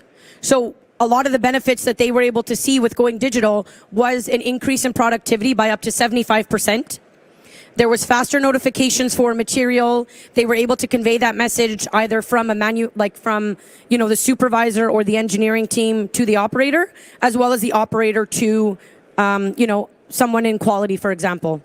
They were able not only to do that, but they could reduce training time. And again, they were able to implement those and-on alerts as well. Another one is Republic Manufacturing. And one of the things, again, the challenges that they faced was the time to perform inspections. The amount of time it took, that, you know, like being able to flag an operator, to flag someone in quality to come, paper sign-offs again, and data transfer and access. So again, the benefits of going digital for them was they were able to increase inspection time, again, by 75%. So instead of it taking an hour to do an inspection, it now dropped to 15 minutes. Again, more visual inspections were occurring rather than just, again, a quick high-level overview, easily accessible data, and again, for them, being able to reduce that training time for not only new operators, but when there's a new procedure put in place, they were able to reduce that time as well. Another use case quickly is NIDEC. So again, one of the challenges for them is they are a low volume, high manufacturing. So variability in product. So something, again, trying to figure out how do we go digital in that type of environment. Again, a lot of it was tribal knowledge, so they had nothing documented. Being able to not have a process or standard for control. And again, being able to the instruction creation process. So for them, after going digital, they could see increase in productivity. Additional lines were able to be added because, again, by increasing productivity and shortening the downtime, you now have room to add more and grow and prosper. Again, being able to standardize that visual process. And again, one of the big things for them was the reduction in creating a work instruction. So they were able to reduce that by 60%. And yeah, so that's essentially my presentation. So I just want to thank everyone for listening. If you guys are interested, I'll stick around after to talk a little bit. We're also in Hall 17. But most importantly, I hope that this presentation doesn't scare you from going digital. There's lots of benefits, which I hope I displayed. And Auf Wiedersehen.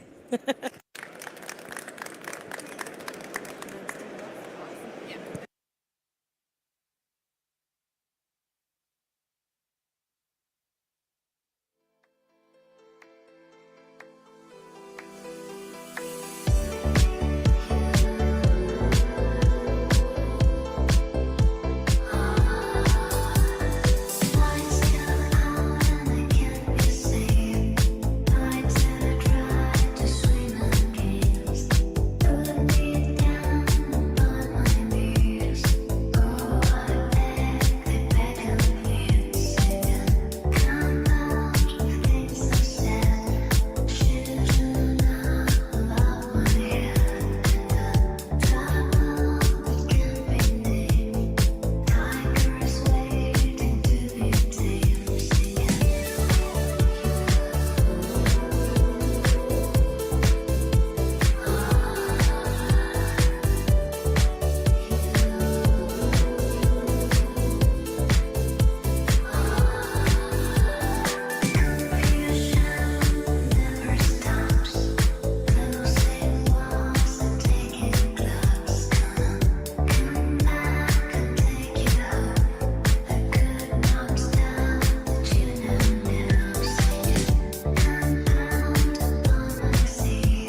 Hi everyone. Very happy to be here. Hugues Fols from Vuban.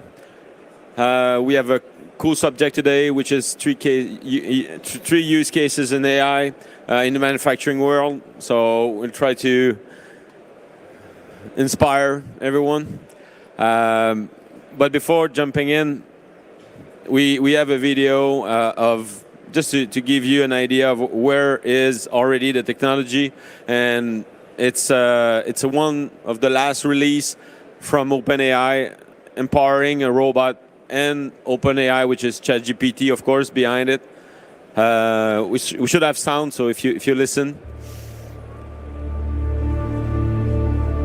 Hey, Figure One, what do you see right now? I see a red apple on a plate in the center of the table, a drying rack with cups and a plate, and you standing nearby with your hand on the table. Great, can I have something to eat? Sure thing.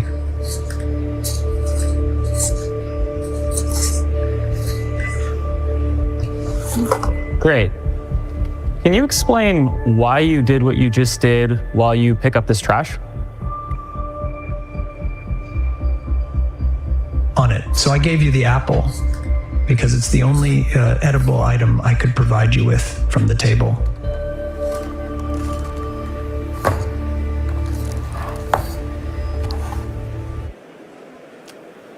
It's just a, again, small part of the video, but I encourage you to listen to the entire example. It's very interesting. And one thing, except of the robot is cool. Robot is very, the prehension of the robot and the precision of it is interesting.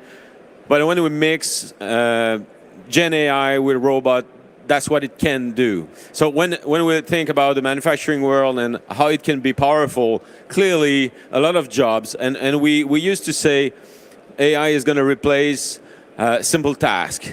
It's not the case anymore. We have to think about replacing what we call labor or intellectual manual labor. So as soon as you have something a bit redundant, it can be done using AI.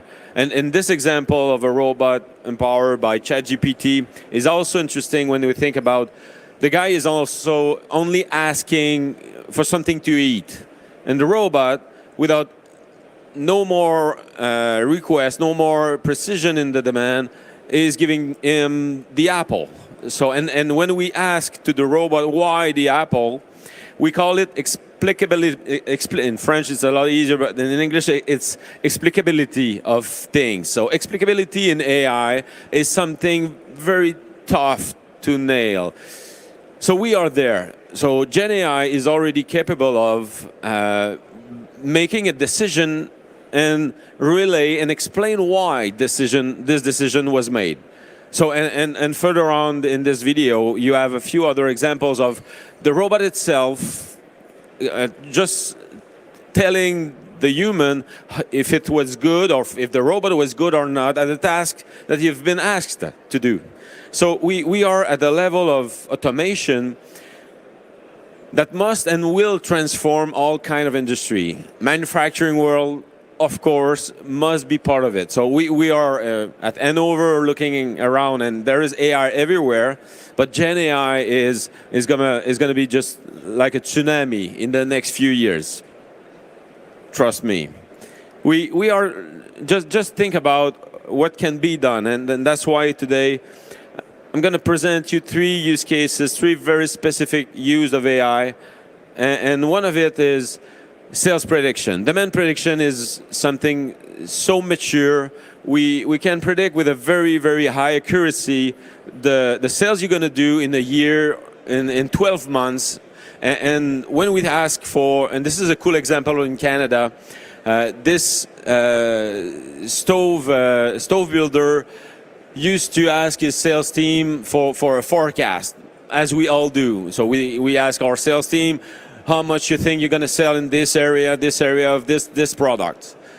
And normally, a normal and an average sales team will be accurate to 55, and a good sales team will be accurate to 60%, which is crazy, because if you think accuracy means probability.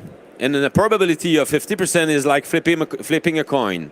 So, of course, you have to be more precise and look for something more precise than 50%. So an algorithm, so that's the sales team trying to predict. So, and prediction is not something, by the way, that we can do as human. It's too complex. Because a prediction means, by definition, that we are taking care or that we are taking in consideration hundreds or thousands of variables. And of course, looking for correlations between all those variables. So that's the sales team along the year. Of course, at the beginning of the year, they are very bad. But month after month, they see the sales coming in and say, okay, whoa, gonna go, clearly we're gonna make a lot more than expected. And the algorithm, after a year of training, got that accuracy. So this accuracy is meaning 85% is the accuracy of the algorithm 12 months in advance for the entire product. So meaning 240 products, they were capable of predicting how much of each product they are going to sell in North America. So specifically per area also. So it's changing the life, or it's changing the game for sure for any manufacturer, whatever you're making, when you know how much you're going to sell in a year. It's changing the way you're going to product. It's changing the way you're going to buy your raw materials, of course, and everything. So this is a good example of just, and it's a quick win. Something like that doesn't cost a lot. And the algorithm to do sales prediction are again so mature, we can almost train it and get them ready in a few months, at least to get an accuracy of, let's say, 75%. It's very fast. Another cool example is an example that we have done in the food industry, where a machine that didn't use AI, it's a grading machine. So on the conveyor, it's more than 200 million pounds of potatoes per year that is running there. And the error rate was 20%. So the old system was simply discarding, and the simple system do that this way anyway. So if there is a potential defect on the potato, it's going to be discard, meaning that we create false defect, right? So it's huge when you look at the machine, and this is one of the 3 lines running full time, 24/7. So it's a lot of potatoes. It's the biggest and the largest potato packer in East Canada. So 20% was going to trash. Understand that. So when we are talking, and it's look around, it's sustainability. We are talking about being more performant, more sustainable, and of course having a good impact on the planet. AI can do that also. We train an algorithm to be more precise, and what we've done is training an algorithm to detect the defect, of course, using a deep learning algorithm. We've been able to tackle, and we took care also of the machine, by the way, so we did what we call an override. So we override the old system of the machine, replace it, and connect it with the algorithm. So we open the flaps and eject the potatoes at the right spot to sort and grade them. So what we do here is the system running, and we've been capable of saving 15%. So the algorithm is not perfect. We are not 100% perfect, but still, it's 15% less potatoes that we're going to trash that now you can buy on the grocery store, at the grocery store. So, and the amazing thing, there is a lot of things that we can say about this project, but let's say one reflex that you should have is, as soon as you look at something, we call it lookers, and it's positive, meaning that stop looking at things. That's the best reflex you have to develop. If you have people in your factory that are looking at things to find defect, looking at colors, looking at the size, whatever it is, stop it. Put cameras everywhere, train an algorithm to do what the human is doing right now. And the machine is so great that, in fact, the algorithms are so powerful, a human eye can detect 5 or 6 defects. And the machine, the algorithm was capable of recognizing 21 at the end. So it's just nothing. We should not fight. We should just embrace what AI can do. So that's my call. So stop looking at things again. And look in your factory. Just walk through your factories and look at people that are looking.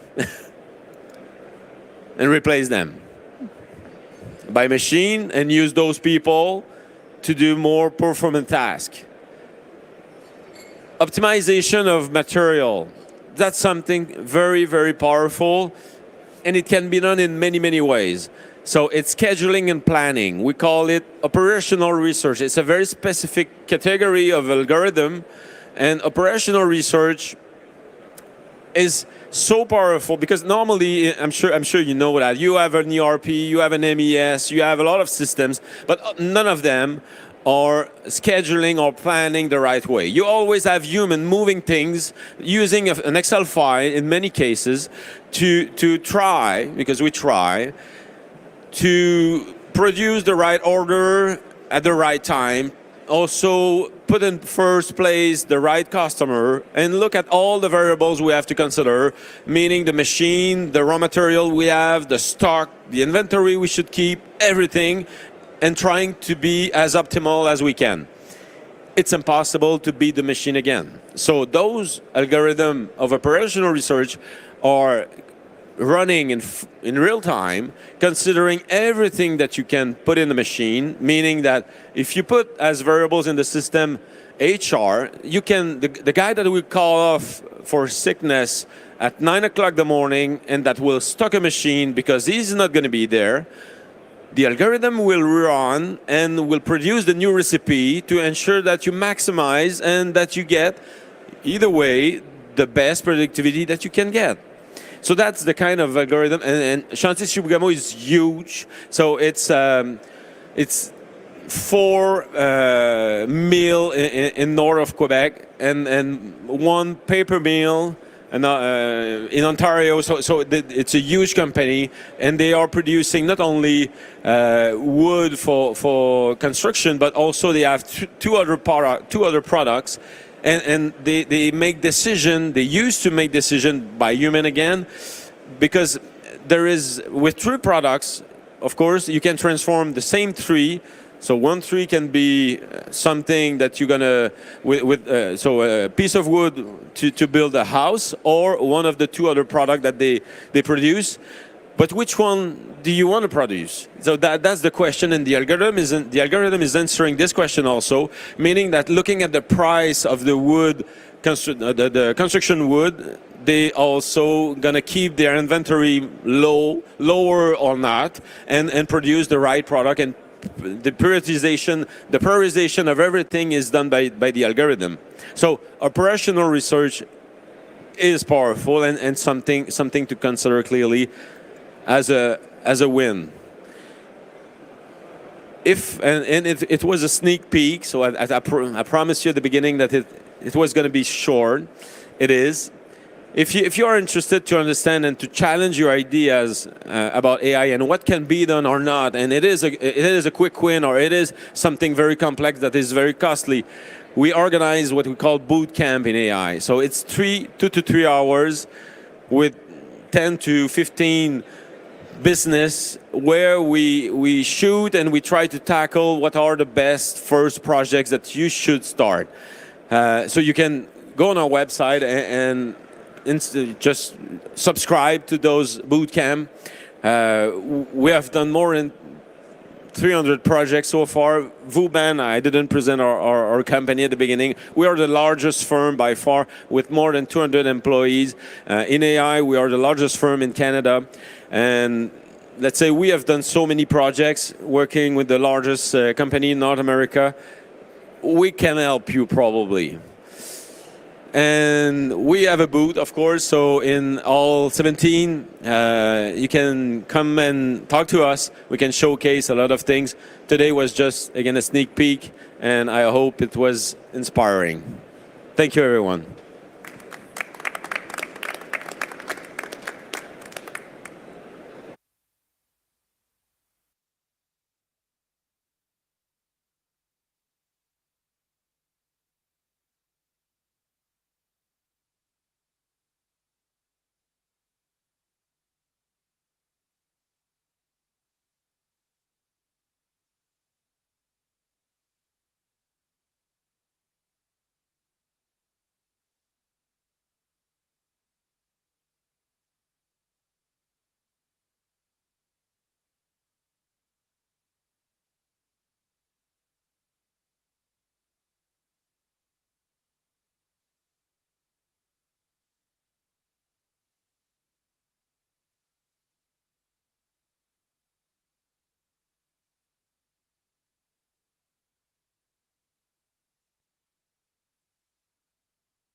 Everyone thinks they know Canada. Our national food comes out of a tree. This is sports, that's a road, and this is how we welcome newcomers. So, you think Canada can change the world? We will, because energy, human and otherwise, energy that is sustainable, portable, shareable, capable, and other able words that no one's learned yet. Hear us out. It starts with 15.2 million tons of rare earth metals, plus the recycled ones that feed right into the world's #1 ranked lithium battery value chain. Batteries that will feature prominently in EVs that will be created by researchers and AI specialists ranked #3 in the world. EVs that will be built in factories using our automation and robotics, running on quantum and leaning on additive to reduce our dependence on metal things, make 12,000 kilometers and a very smelly boat ride away. All powered by the most abundant thing in the universe. Hey guys! No, hydrogen. Made in Canada at the world's largest green hydrogen production site, which is itself powered by our 41 million people qui parlent français et anglais et tous les autres. Which also makes us the most diverse workforce on planet Earth, with skilled geniuses who also kiss fish on purpose and proudly invented the denim tuxedo. We also invented insulin, un gros bras dans l'espace, le premier téléphone, and the one that fits in your pocket and occupies more of your life than your children, on which you scroll an average of 13.2 meters a day. If you're just tuning in now, H2, LI, EVs, AI, 3D, DEI, PNG are why we should be friends, eh? But also because of the super secret tech we're working on, like and that's gonna put on the moon. We might even show you next year when we partner to host this thing. Not that one, this one.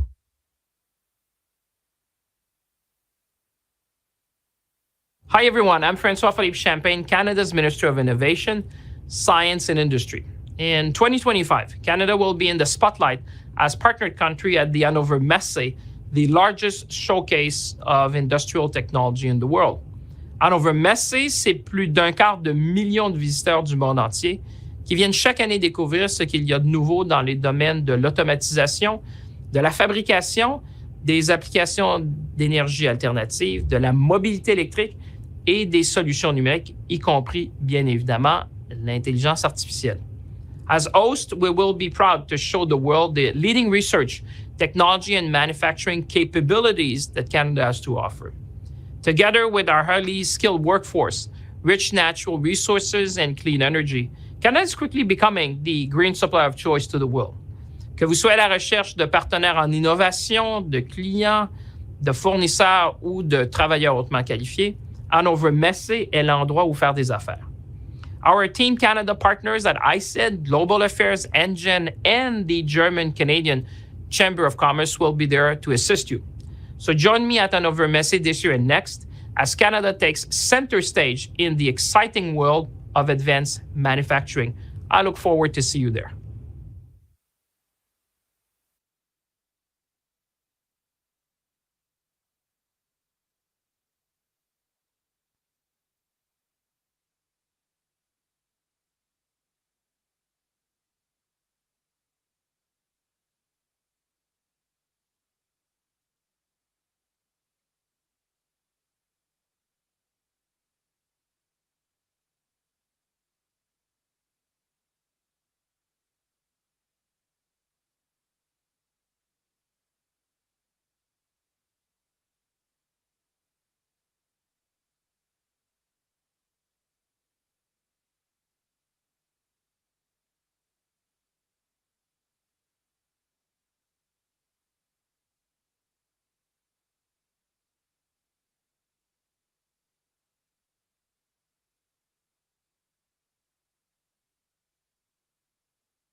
Good afternoon, and welcome to our panel, Women in Industry, Women in Tech, Women in Manufacturing. My name is Yvonne Dentz, and I'm the President and CEO of the Canadian-German Chamber of Industry and Commerce, it's such a mouthful. And it's my great pleasure to moderate the panel this afternoon. I'm here with two esteemed panelists. On my left, I have Christina Billig, who's the Senior Director for Hannover Messe at ISET Canada. And on my right, I have Sheila, and please, my apologies for your last name. I should have asked you before. The President at Women in AI and the CEO and founder of O Canada Tech. Welcome, ladies. Thank you. And we'll get into a topic that is very dear to my heart, and from what I know about the two of you, very dear to your hearts as well, which is women in industry, women in business, women in manufacturing, and women in tech. And maybe before we get into that, just tell me a little bit about your experience at the trade show so far. How were the last few days for you two? Maybe Christina, would you like to start? Sure. I've been absolutely amazed with the presence at Hannover Messe, not just of industry from Germany and across the globe, but with our Canadian companies. And I think I'm really excited about what 2025 has in store for us, seeing all the innovation that is happening and meeting some of the companies in particular, some of the companies that are led by women. I think it gives us such a great platform. So I'm super excited on day 3, and let's talk again on day 5. We'll for sure do that. And I also hope we can talk next year, maybe do a replication of this next year as well. Absolutely. For those of you in the audience that have not caught on yet, Canada will be the partner country for 2025. And the excitement is there. We are all very much looking forward to next year and to seeing you all next year with an even bigger and an even better presence, even though this year is already so amazing and so impressive. So Sheila, how were the first 3 days for you? I'm loving it. For me, it's a little piece of home. I kind of, enjoy coming to these events to meet up with some fellow Canadians. So that's really nice. But also, like you said, the positive vibe and energy, and to see these fantastic companies representing Canada and exploring opportunities, not just in Germany, but globally. It's just fantastic presence here, and looking forward to next year. Thank you. And so let's dive into our topic. You both work in high-profile positions, and you work with leaders. You work in manufacturing and industry. Did you face some barriers while you were climbing the ranks? And could you share a story with us on what you experienced? Yeah, I can kick it off.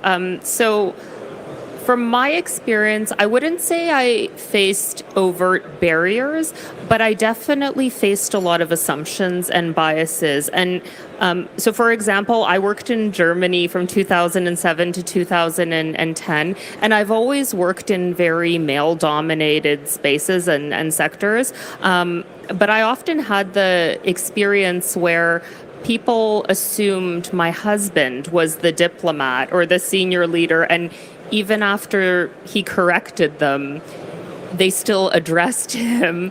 And I had other experiences when I worked in Eastern Europe where I would go with my more junior male colleagues, and I was assumed to be the translator or the secretary, not the most senior diplomat. So I think that at that time, I think the DEI conversation was less advanced, and I was also younger, and I think I accepted it. I don't think I would accept it today. I don't think I would ask my female employees to accept that. And I think I would also probably be more open about, speaking with my male colleagues and making sure that the record was corrected and that it wasn't necessarily incumbent on me to be correcting that record. So barriers, no, not in my case, but a lot of biases against women in industry. And I can totally relate to that. I do have my vice president at the chamber. He's a tall German male, and also more senior than me. And whenever we walk in a room together, it's obvious that he's the president and CEO to everybody around. So yes, Not when I meet you, though. And I feel things are. I'd like to hear Sheila's perspective because I know you're working in Germany. I feel I see things are changing, but yeah. Yeah, I kind of have a similar experience. I have been in the industry for over 20 years as an expert in artificial intelligence, working in the financial related projects and so on. I have yet to meet another woman who does what I do. So exactly similar experience to yours when I go to conduct technical due diligences, and this is like I'm going to assess a company that is going to go under acquisition. So millions of dollars is at stake. I'm the one who determines their future by assessing their software to see whether or not it's valuable for the investor. And I go with a partner, and my partner is usually a man. And they immediately assume that he is the person in charge. And when I ask them questions, they respond back looking at my partner. And that is something that I have had to deal with, not just in Germany, in Canada, in Sweden, in the UK. Wherever my projects takes me, it's something that I encounter, but I call it out. Some people may not like it. I kind of jokingly, say, well, if you need to impress anyone, I'm the one who needs to write this report and determine your future. So please impress me. And that kind of turns things around. So there's a lot of unconscious bias. These things are not done maliciously or intentionally. It's just that historically we have not been seen in authoritative positions. And so it's just assumed that we are not the people in charge. Yeah. Thank you for sharing that strategy to just call it out. Do you have any other strategies how you deal with that? Well, I think, I think humor is a great strategy, and I love Sheila's line, and I was going to say, I think I'm going to steal it for myself. I'm the one you need to be impressing. But yeah, it is, I think, Sheila raises a very important point, which is that it's about kind of learning and education, and these biases, they are unconscious. They do run deep. I work on investment attraction when I'm not working on Hannover Messe, and it's a very male-dominated field, and I'm often the only woman in the room. But I have an important role and an important voice, so I think it's really critical to be able to call it out. But I think Sheila has a better strategy than I do. Yeah, just sometimes being straightforward. My straightforwardness sometimes, it's like you put your foot in your mouth, but it's okay. It's like you said, with a sense of humor, people take it really, really well. Yeah. Yeah. So again, thank you for sharing that with us. I will steal that line too. So looking back at the beginning of your career, was there something that inspired you to choose this career? Were there people that encouraged you? Tell us a little bit more about your career path. Sure. I could say that the number one person who encouraged me was my father. And he never, distinguished between me and my brothers to what opportunities I could pursue. And he always wanted me to, do the best that I like and go into the fields that I'm interested in and so forth. So I think having that attitude, from my childhood, saying, go for it. Go out there, you can do it. It starts from home, and I think that's really helpful. Of course, being in the industry, I have worked in Seattle for many years. It's the hub of technology and so forth. So you always have to prove yourself, and you always have to be on top of your game and, be amongst the best and know the latest and greatest. But I think having that childhood experience with my father telling me, you can do anything, you can go for it, and so on, I always enjoyed actually getting to learn the most advanced technologies out there so I could compete with others and be on the top of my game. And, sometimes you have to prove yourself more than others. Like, you have to be the best so that you're taken more seriously. And that has served me well. So, yeah. Yeah, but I was about to ask exactly that. Like, did you feel that you had to be better than maybe your male colleagues or your male counterparts? All the time. It is a very competitive environment being a consultant in a city where it's the hub of technology and so on. But yeah, I always had that sense of I have to be the best and learn the latest and so forth. But it's a good thing, overall when you look at it in hindsight. There's nothing wrong about being the best. So yes, congratulations. I try to, not that I am. What about you, Christina? Yeah, so I had a few, I think, early role models in life and career. I think my mom was obviously a huge role model for me growing up. She always worked from when I was very young. She was a teacher and then became an administrator in the education system. So I remember very well her putting me to bed, and then she had to go make phone calls and call parents about discipline issues. So I always had that idea in my mind that women were in the workplace. And then when I became a diplomat and joined the Trade Commissioner Service, one of the first senior chief trade commissioners of Canada that I encountered was a woman by the name of Marie-Lucie Morin, and she was a lawyer, she was a mom, she had several children, she had been an ambassador, and she was very accomplished and respected, and nobody ever said, I never heard a bad word about her. So not only was she a high performer, but how she did things. She was really well respected, she was well liked, and I didn't even ever really interact with her that closely personally, but she had a very she made a strong impression on me about what I might want to be like if I were a leader. So I think we'll talk about kind of some themes, coming up, but I think just being that role model and having that visibility and being present is very, very powerful for other younger women, and not just what you accomplish, but how you accomplish it.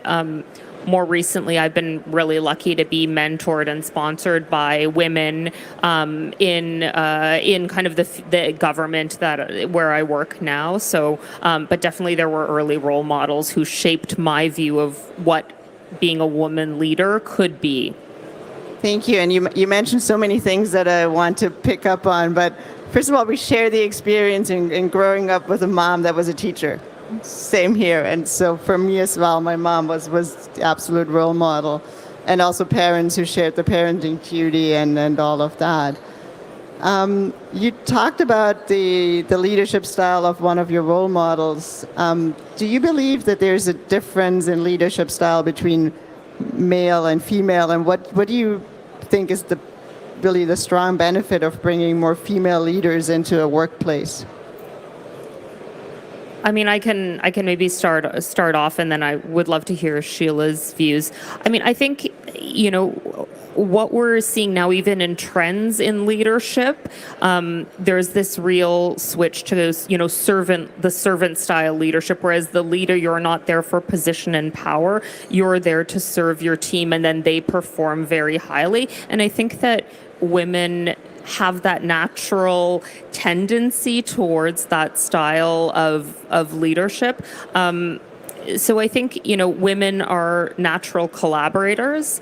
In high pressure situations, I think it is easier for us to almost put our egos aside and collaborate and find a solution. And that can be incredibly powerful in leadership. I do think, though, there are double standards in leadership. So we could speak for about an hour about what it's like to be an assertive woman and how that's perceived in leadership. So I think that as all good leaders have a variety of different attributes and styles and can integrate them in a specific way. So I think we always need to be thoughtful of that, but also understand that maybe there's certain skills as women, that assertiveness that we don't often model, but that we need to really kind of be able to use effectively and when required.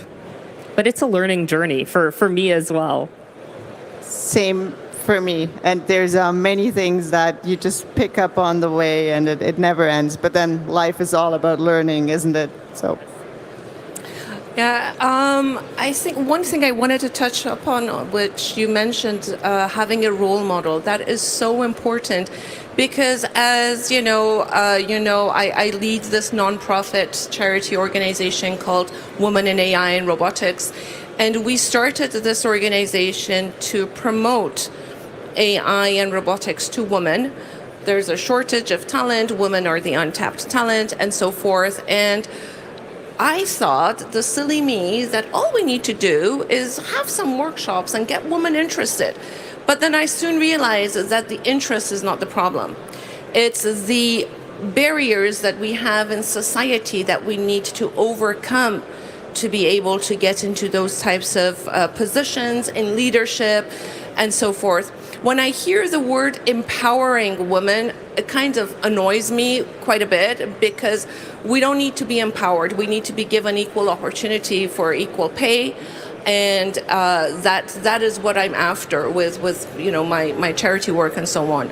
So as far as leadership styles go, as you mentioned,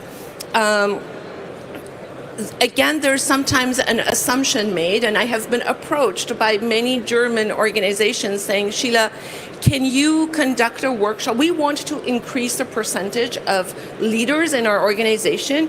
Can you, conduct a workshop for us to educate women to become better leaders and so forth? And that is, again, something that totally annoys me, because I think not having women in those roles is not necessarily correlated with not having the skills to be in a leadership position. So we need to make sure that there is that distinction. There are many qualified women who could be leading, but the opportunity has not arisen. And as we were talking a little bit earlier, and we talked about being in an authoritative role is something that we have unconscious bias against. There's a book that I read, and in fact, I know the author quite well. Her name is Marianne Siegert, and she is British. She works at the BBC. She's on the board of the BBC and so on. And she's written a book called The Authority Gap. And I highly recommend that book, where it kind of highlights, how this is an issue in society. She, as someone who is on the board of BBC, gave an example that she was at an event with she's a reporter, she was there with other reporters and journalists and whatnot, and then she was telling the guy next to her, who asked her what her credentials are, and she's done amazing things and so forth, and the guy turns around and tells her, aren't you a busy little girl? So this is what we encounter, Yes, and that's how you are being put down. That is absolutely correct. Yes, and I'm sure we all probably experienced similar situations. You mentioned obstacles that the ladies that are engaged in your network experience. Can you share a little bit more about these obstacles? Sure. So we are still primary caregivers. Whether it's children, whether it's parents or relatives and so on, that's one of the issues, where we still are the primary person to take care of these matters at home. And so, but I do see a trend here in Germany where companies are giving more and more benefits to men, so that they could take more time off to tend to childcare and other duties and so forth. So it is changing, but that is one of the barriers that I could think of that often us as women face. And interestingly, one of my friends, he was leaving a high-profile role at a company, and he wanted his female colleague to take over that position. But, the woman herself, she was reluctant and not sure if she could do the job, knowing about her own personal obligations. And she was like, I'm not sure. So we kind of miss on those opportunities because of other things that we deem as priorities. And I think that's where role models are so important, that you can actually see that it is possible. And maybe sometimes we also have to remind ourselves to, and we talked about that earlier too, to just not be so hard on ourselves. That might be a character trait that we all share. Are there obstacles you see, Christina? I mean, I think Sheila's raised some interesting points, and I'll pick up on those. So I think in terms of obstacles, I think the point about being a primary caregiver is really important.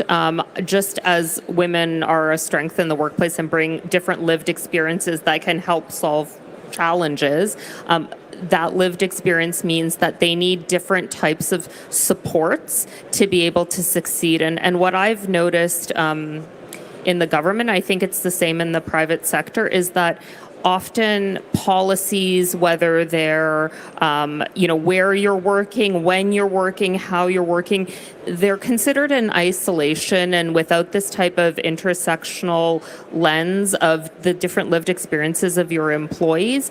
And those policies are primarily set to benefit men in their late 40s and 50s who have older children who are independent, and they don't necessarily facilitate the advancement of female leaders in an organization, and perhaps don't contribute to diversity either. So I think really that kind of siloed thinking about how one policy can interact with others and how that can actually be counterproductive to an organization's stated DEI goals, I think that is a big barrier, and that is not a barrier of individual opinions. That is a systemic barrier that needs to be addressed and pulled down and probably called out first. But that's not just for the benefit of women. That's, I think, for the benefit of racialized employees in Canadian context. We would like more leaders who are Indigenous people, and they need policies and supports that are designed with them in mind and with a certain amount of flexibility in order to make sure that we're reaching the goals that we've set for ourselves. Very good point. And if I may add, talking about having policies in the workplace, to your point, there are such simple things that companies can do to facilitate that. So, and people have good intentions. They approach me really often saying, what can we do better to accommodate that and be mindful of women in our companies and whatnot? And I said, so do you guys go for, after work, do you go for a drink often? And they said yes. And I said, well, this is one of the things that you need to change, because for me personally, when I was working in Seattle and I had 2 small children, I would not want to go to these after work events because I wanted to go home and be with my kids. But then I would miss out on the opportunities that were discussed in those settings.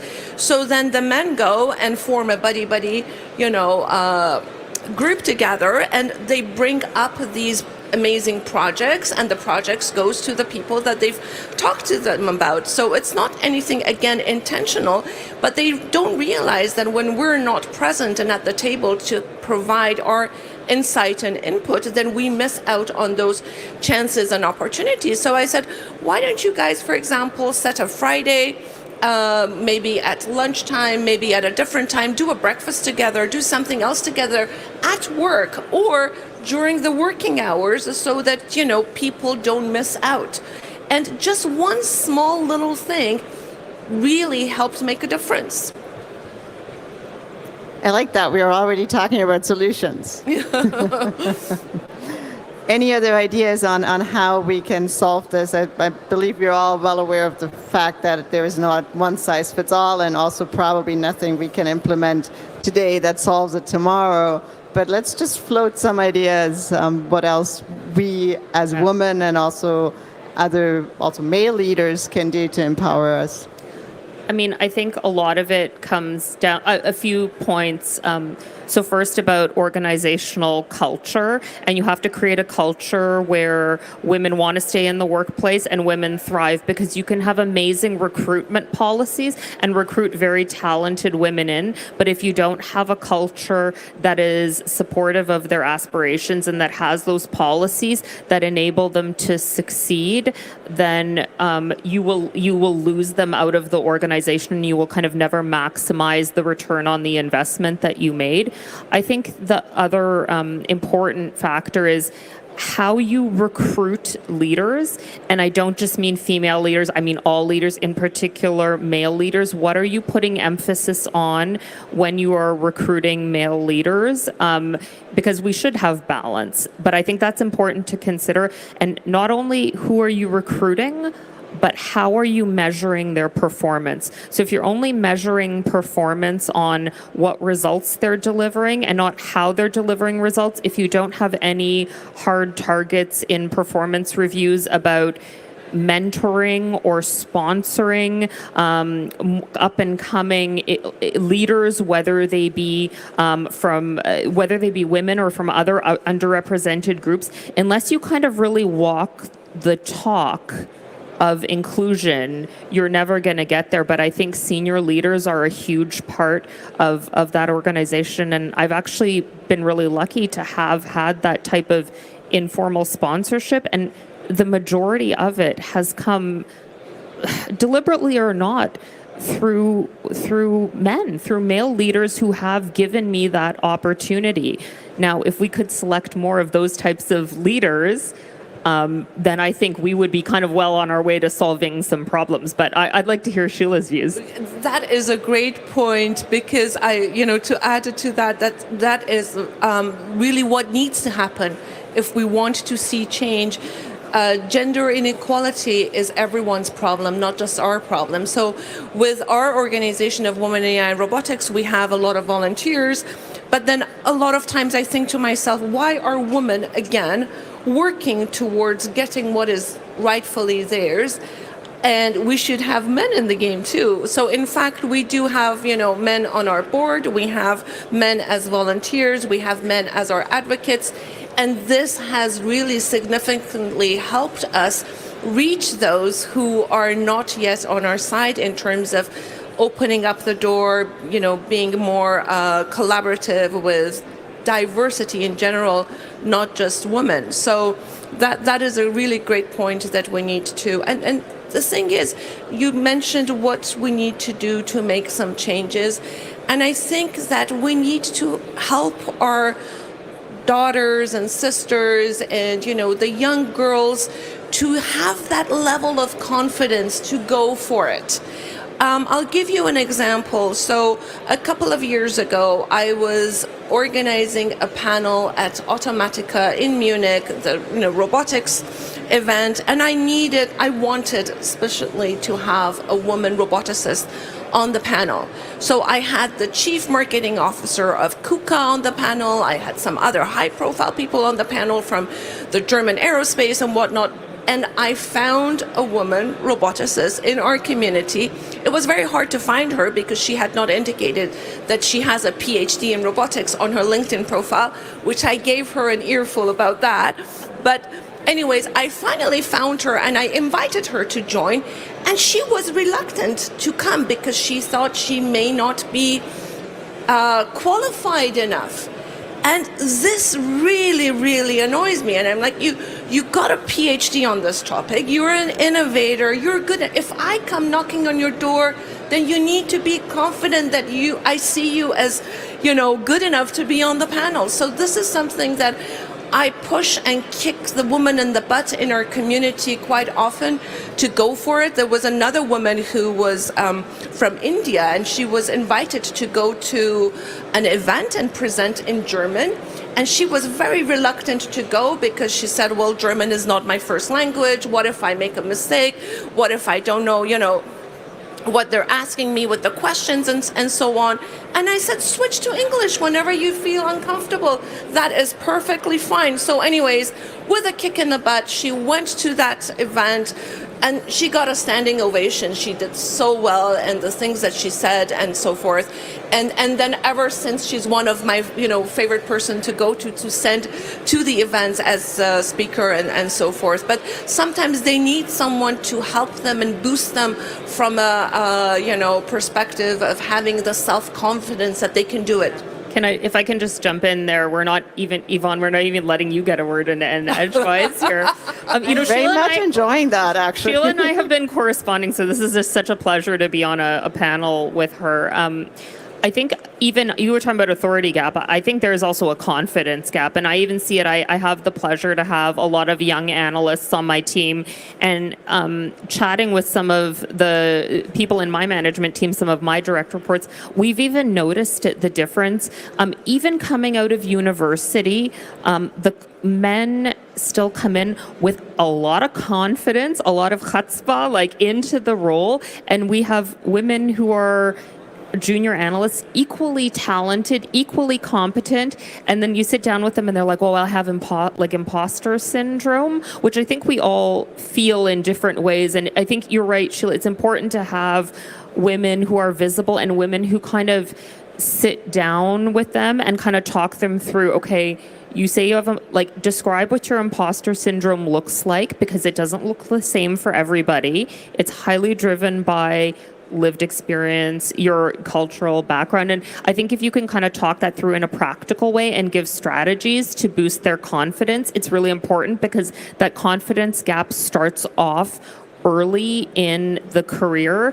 And if they have negative experiences, then the confidence gap grows and grows and grows. And what do we look at in leaders? I mean, confidence is a big factor, rightly or wrongly, in how we kind of assess whether somebody is ready for leadership. So if we want more women, we need kind of more confident women, and women who are, assured of that they do have what it takes, but also given practical strategies. Because to just say, well, okay, that's imposter syndrome, like you should just be confident, that's not helpful. So but I think you really need to break it down, like where is that lack of confidence coming from, and what are the strategies and tools that they can use to feel more confident in a given situation.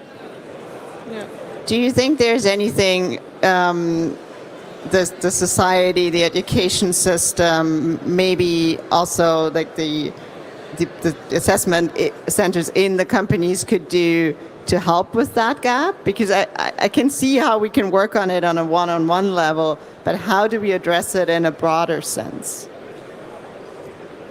Well, I mean, I think that one of the reasons I think I've been very lucky in my career is I've had access to a lot of rooms through sponsorship and mentorship, and most of it is informal, and most of it, because I'm now getting so old, was before we even had words around what those experiences were. So when I was the junior person, I was taken along to meetings, I sat in rooms, and it was funny because one of my mentors currently, who I think is a wonderful person and is a man, we were having an informal conversation at one point, and I said, I was talking about one of my analysts he's a protege of mine, he's a racialized individual, I consider him very high potential, and I said to my mentor, I said, well, I think he needs to be in that role because he needs to be in those rooms listening and learning by listening, and because my mentor has this lived experience, has his own unique lived experience. He said,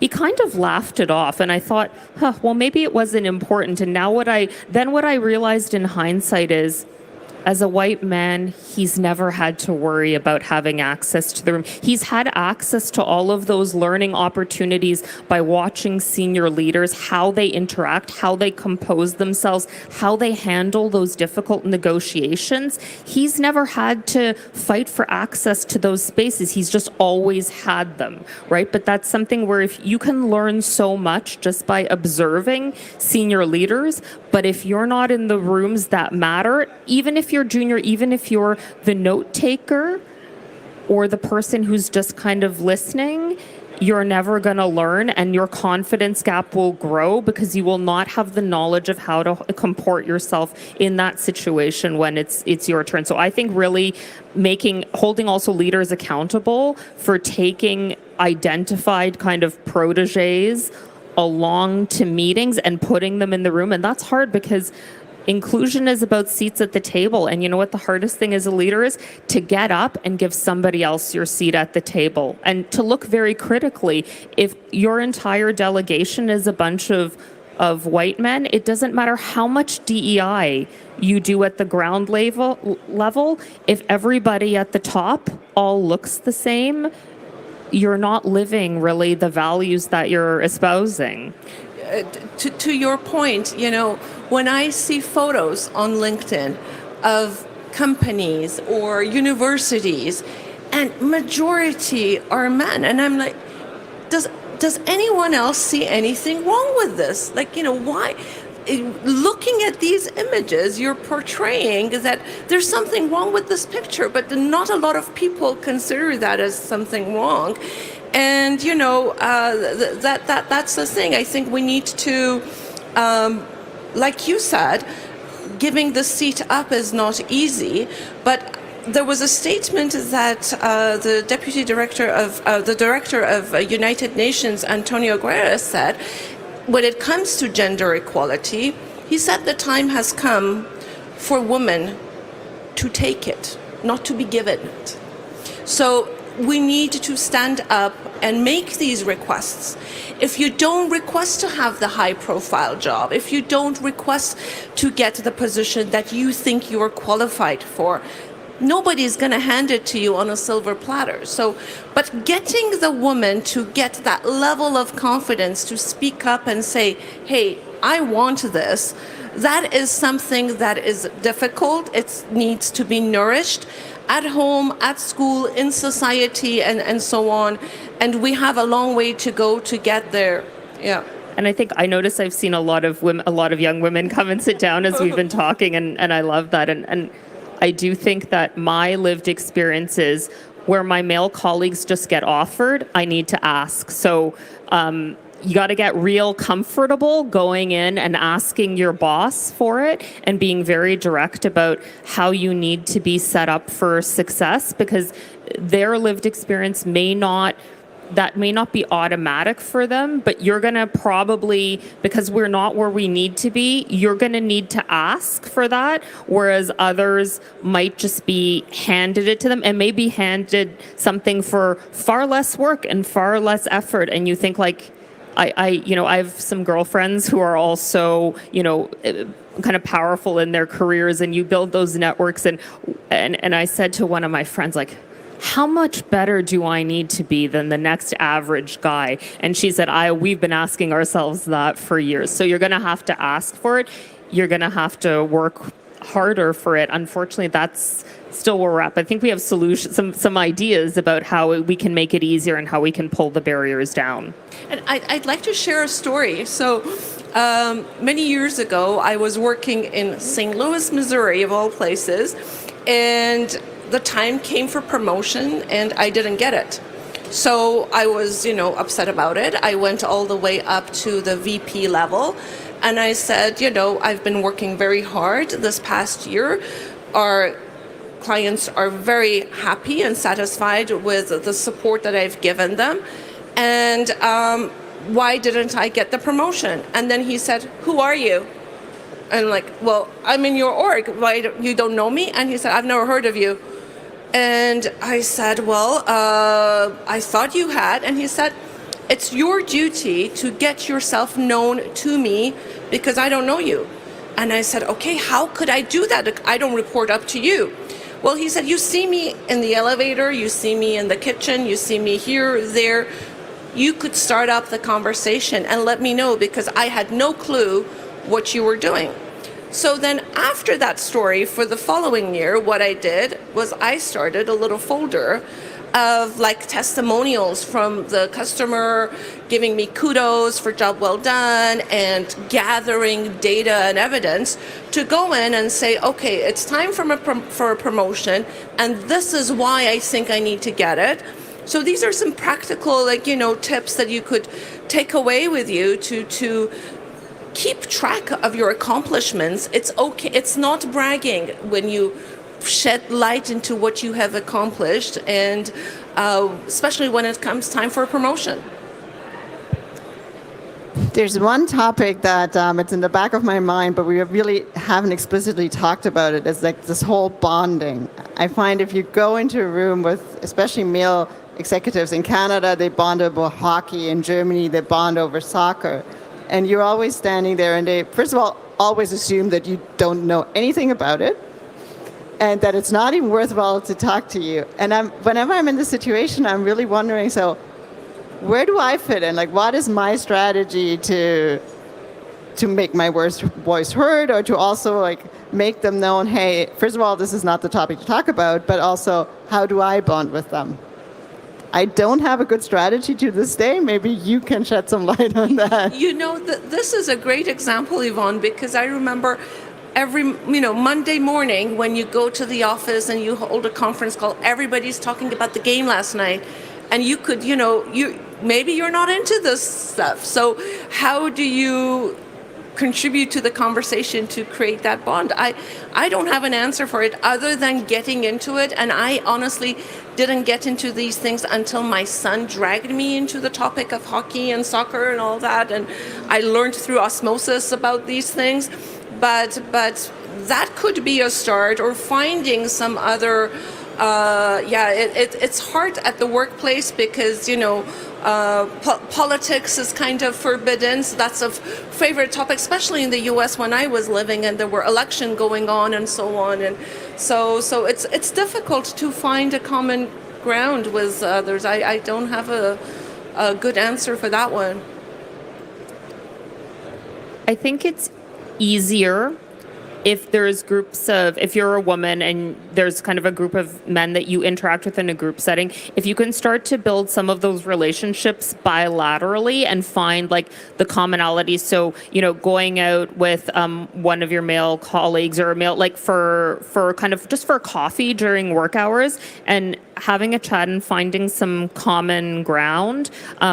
I think then kind of you're going into that group and you have some individual relationships, it's easier to kind of feel included and have the topic kind of steered in a direction where you can kind of feel like you are more included in it. So, and I think, we were talking about imposter syndrome. So my own feeling and experience of imposter syndrome is feeling that I am not worthy of asking for a senior leader's time, in particular a male senior leader. So I'm still working, there's self-work at every level. So I'm still working on that. But I think ask for that time, build those individual relationships, because then you'll be included. But I also think what I've noticed, working with a lot of international companies and German companies is whenever there's another female executive in the room, I use it to my advantage. I feel like men have had those special connections and those spaces. So we should build our own spaces. And I know we were talking about, Yvonne, we're going to see each other next time in Toronto, and we're going to invite a colleague who is, quite important in the Canadian operations of Mercedes-Benz, and we're going to get together. And, so we need to also build those networks of, and not feel like there's something less serious about it because it's a group of women talking. It is just as important and just as relevant, and men have been doing it for a long time. So we should do it as well. Also, kids are a great thing. I find at my level, a lot of my male colleagues have kids, and it's a natural bonding point. And sometimes that's a good way to kind of find those points of common interest. Yeah, true. I have bonded with my male colleagues over stories about our children, but what I have found when they know that I am a strong advocate for women and gender equality and so on, they come tell me their stories. And or ask me what can I do, to give my daughter those equal chances. How can I make her more confident? And so we bond over these types of topics and we talk about that. So, children are good topic to talk about, or complain about. Well, and then there's always the weather, something which we always like to talk about. Canada, there is no shortage of weather discussion, that's for sure. Weather or traffic? Traffic is another good one. We have a bit of time left. Since we do have an audience that was nice enough to stick with us for so long, maybe there's some questions from the audience. Don't be shy. Don't be. Oh, great. Thank you for being here, by the way, and, making space for women, young women like myself. So I just want to say thank you. But I guess my question for you, and maybe you spoke about this a bit earlier because I joined in the conversation late, was how do you go about actually having those difficult conversations, asking for the things that you want? I know you said that there's some shared topics you can do to lead into that conversation. But I guess, how do you be direct when you feel like your personality is someone who's always nice and open and, I feel like it's really hard sometimes for someone like me to be direct and ask what I like. So May I jump in? Please. Stop being nice. Really? Right, yeah. We are taught to be nice, to, talk about it gently. Like, I give talks quite often about this issue, about gender equality, and I've been told by my board, whatever, tell them gently. And I'm like, we're done with talking gently, because it's not effective. We just have to be very direct and straightforward. And like I said, gather evidence and data to back you up and say, it's time for me to get a promotion because I've done X, Y, Z, and, and go for it. And we see men doing that all the time, where they perhaps may not have even accomplished as much, but they go for these opportunities. And the worst thing that can happen is they will say no. So there was an opportunity for one of my team members to go to Canada for a project, and I said, apply for it. And she was reluctant because she thought she doesn't have the qualifications. And I said, what is the worst case scenario? They'll reject you. Well, when you think about the worst thing that could happen, they'll say no. But you tried, and you walk away knowing and feeling confident that you gave it your best shot. And if they didn't take it, then that's where you start looking elsewhere. I mean, I think go in prepared with your accomplishments. Don't be general about it. Like, be specific. I need more visibility.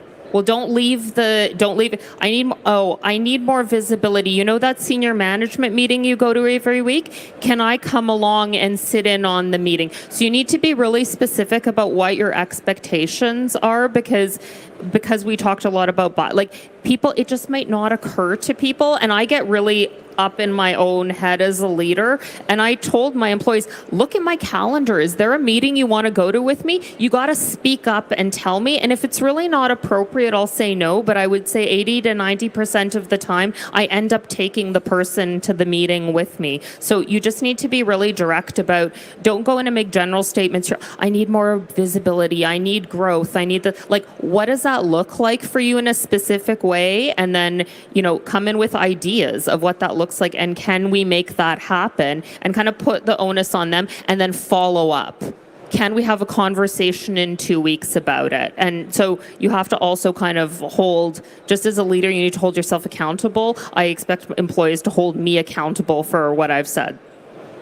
And start small. Like, as Sheila mentioned, don't be nice anymore. Don't be the first one to get up to make coffee. I had to stop myself, because I always thought, well, totally, it's not a big deal to make coffee. Why don't I just go and make you coffee? No. Let other people do it. I'm sure there's male colleagues in the room who don't even think about getting up making a coffee. So just remind yourself. You remind me of I think it was last year that the EU commissioner, the president of the EU Commission, went to an event and she was not given a chair to sit. And, and this has happened to me too, but what I have done is I go tap someone on the shoulder and say, can you be a gentleman and grab yourself a chair? And then the next day when I walked into the room, there was a chair already, available. So small little things and yeah. Well, thank you for the question. And I'm afraid we've come to the end of our panel. Thank you so much for joining us. Thank you so much, Thank Christina. you, Yvonne, for Thanks so much, inviting. Sheila. It was a pleasure to speak with you. Finally.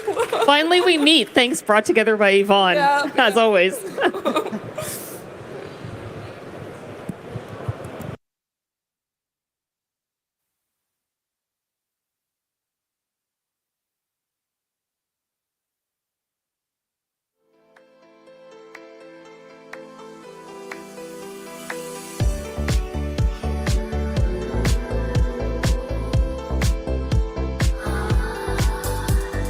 Lights still out and I can't be seen. Lights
Good afternoon.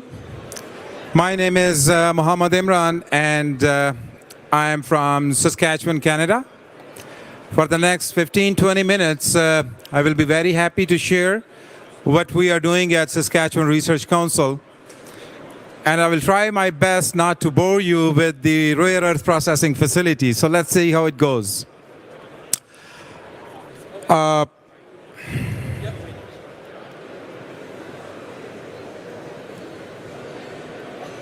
Okay. A very quick overview of Saskatchewan Research Council, who we are. We are a Crown Corporation owned by Government of Saskatchewan, and we claim to be Canada's second largest research and technology organization. The first one is the NRC. We have been in the R&T business for over 75 years now, and we serve four main sectors: environment, mining, energy, and agriculture. And in the energy sector, we have a number of subsectors, including the rare earth, including lithium, hydrogen, helium, and nuclear. We do receive a portion of our funding from the government, but our main business model is fee-for-service. So in terms of revenues, our annual number is around $250 to $300 million, and we receive about $20 million from the government of Saskatchewan. Our KPI is measured in terms of the economic benefit that we offer to our province. So last year, the direct and indirect economic benefit was about $2 billion. So this is a very good rate of return to the province for the investment that they provide to Saskatchewan Research Council. Currently, we are constructing a rare earth processing facility, and I will be talking about that very in a short moment. Take some time. Okay.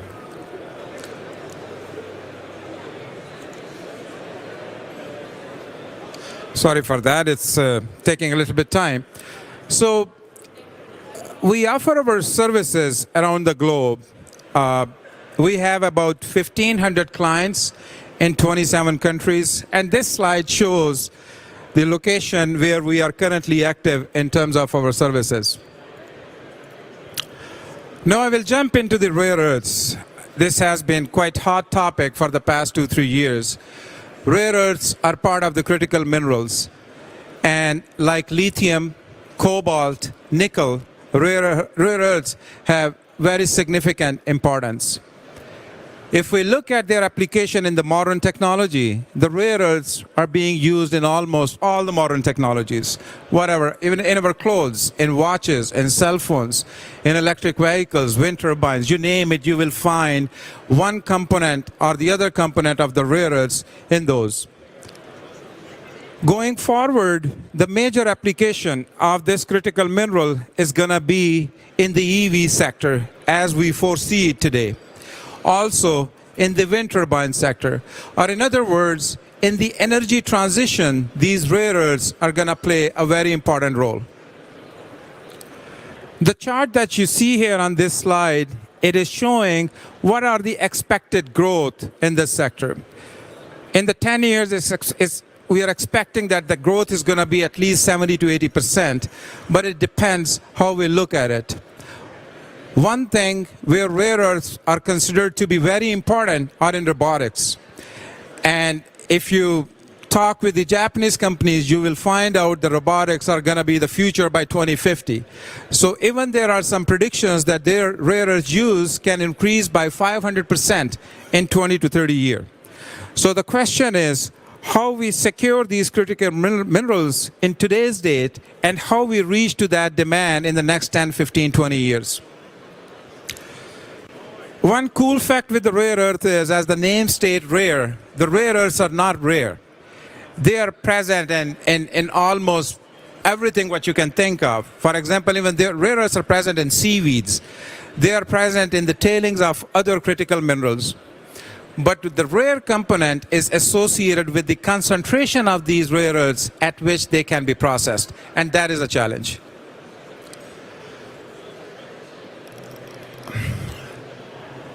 I will just quickly touch on the challenges associated with the development and the growth of this sector. And these challenges are bulleted here. First of all, security of supplies. So currently, the mining of the rare earth, it is only happening in some localized regions. For example, in Australia, that takes the lead in rare earth mining. China takes the lead in rare earth mining. But other than that, there are substantial resources of rare earth, but the current mining is not being happening.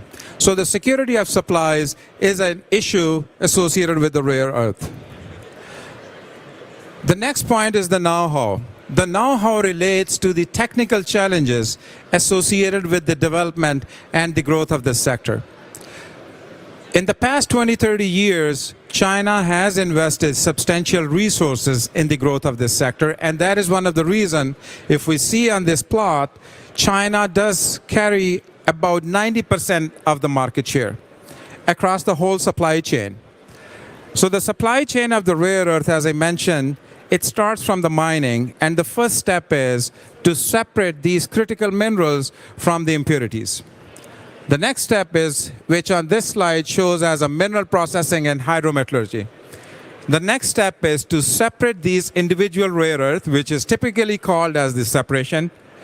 The third step is converting these separated rare earths into the metal form. And the final step is to convert the metal into the permanent magnets, or the end user application. So if we look at the supply chain of the rare earths, it can be divided into the 5 steps. So the know-how associated with the 5 steps, that is a challenge, that how quickly we can build these technical abilities to generate that know-how. The next point is the market volatility. Like the other critical minerals, what we have seen in the past 3-4 years, the market has been very volatile associated with the critical minerals. And that also play a very important role in terms of the development of the sector, that what should be developed. Should it be upstream, should it be midstream, or should it be downstream? And the market volatility poses different type of risks and challenges for that development. Managing the rapid growth, as I said, going forward, the growth is 100% coming as we see the transition of the energy, looking into the just one sector, the automobile sector, the EV transition, it is happening. The net goals set by various jurisdictions in terms of achieving the net zero by 2030, 2035, 2050, looks like that is definitely going to happen. And the last but not least, the environmentally sustainable process development and application. One thing which is associated with the rare earth, that they are radioactive in nature. Most of them. So this radioactivity poses its own challenges for the development of this sector. So where does Canada fits in this rare earth sector? One cool fact is that Canada has the world's 5th largest reserve of rare earth. The map that you see here on this slide, it is showing the potential location of the potential mines within Canada. And if we go from east to west, you can see that this resource is spread across the whole country. And different type of minerals, like rare earth, are classified into various minerals. Monazite is one example, bastnasite is other, ionic clays are the third ones. So Canada is blessed with various types of these critical minerals. And Canada is investing substantially in the growth of this sector. For example, last year, Canada did announce the critical mineral strategy, and the provinces are also announcing their critical mineral strategy that relates to the investment or the funding opportunities related to the growth of the sector. Saskatchewan also has a very important role to play in the growth of this industry. On this map, this green portion is the Saskatchewan area, and it has 2 potential mines for this as a resource. But Saskatchewan also offer other features that associates with this industry. For example, ability to handle the radioactivity. You might know that Saskatchewan is the second largest producer of uranium and the top producer of potassium. So the rules, regulations, licensing, permitting, these systems are very well established in Saskatchewan. They have developed the methods to dispose of or deal with the radioactive substances. Saskatchewan is home to 23 out of 31 critical minerals, and we see as Saskatchewan is well positioned to develop this industry in Canada. Now I will talk about where SRC fits in. We are good with time? We are good with time? Good. Where Saskatchewan Research Council fits in. As I mentioned, we are owned by Government of Saskatchewan, and the government decided into investing in establishing the midstream processing capability within Saskatchewan, in achieving the long-term goals associated with the net zero. We have received so far about $71 million funding from the government of Saskatchewan and about $14 million of funding from federal government to establish a fully vertically integrated rare earth processing facility in Saskatchewan. What we are going to do, you can see on this slide. So we take the ore, which is monazite in nature in terms of the typical mineral for this application, and we process it first by separating the impurities in the monazite processing unit. The product is then further processed in a separation unit where the individual rare earths are separated, and the product from the separation is finally processed in the metal smelting unit where the NdPr, that is the name of the product, neodymium and praseodymium metals, they are produced. So what does it mean in simple words? The quantity we produce from our facility is enough to manufacture 500,000 electric vehicles. So 500,000 electric vehicles is not a small number in today's market. Just to put some perspective on this, last year globally, 6 million EVs were manufactured. And out of these 6 million, 4 million were within China and 2 million were rest of the world. So if we look at this 500,000 number, this is about 25% of the world demand in today's market. But going forward, in next 20 years, we got to convert about 125 million vehicles to EVs on a yearly basis. So if we look at 20 years down the road, this number doesn't look big, but currently this is a substantial number. But our objective is to demonstrate the techno-economical viability of processing the rare earths within Canada.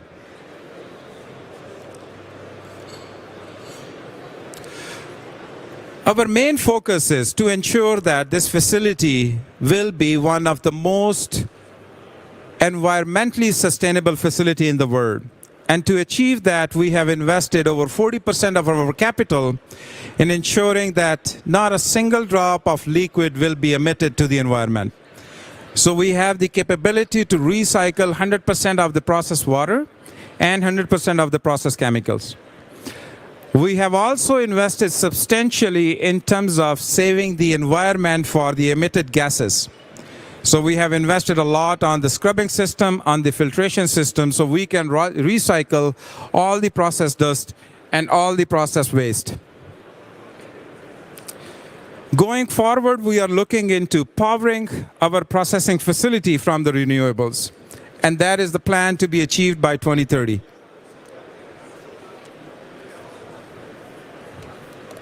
Another feature I would like to present here, which we have developed while executing this project, is the development of the know-how, IP, and the technology. One of the key equipment for the rare earth processing is separation plant, are the separation units. And Saskatchewan Research Council has developed in-house fabrication of the separation units, which are equipped with the artificial intelligence and the automation systems. Through our facility, our main objective is to demonstrate that economically it is viable. means that we can withstand the market volatility. We are addressing this challenge with two options. One is the vertical integration, where the market volatility risk reduces, and with the also ability to reduce the operating cost, which means the use of the AI or the automation. And we have developed these algorithms, these software, all in-house.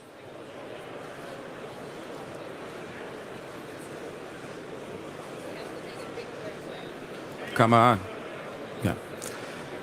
This slide just shows how our artificial intelligence works.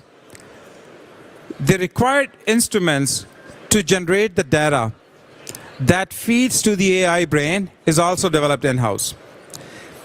And one of the reasons for us to come to this show was to demonstrate our capabilities in the rare earth processing sector, and also our ability to offer the licensing of our technology associated with the stuff that we are doing in this domain. We are expanding the same approach on the last step of the processing where the NdPr metals are produced. So the equipment required to manufacture NdPr metals is conventionally called as smelter. And we do manufacture these smelters in-house as well. And they are also equipped with the automation. One of the challenges in the rare earth processing is it is very labor intensive. So a conventional plant of the size which I'm talking here will require about 100 to 120 operators, field operators. With the use of the AI and the automation and the other instrumentation tools, we can reduce this number by 90%.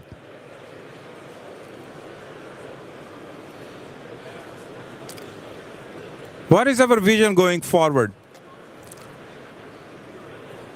Our vision is to upscale this facility to 4 times or to process 8,000 tons per year of rare earth elements, and which are enough to manufacture 2,000 permanent magnets, or in other words, to manufacture about 2 million electric vehicles.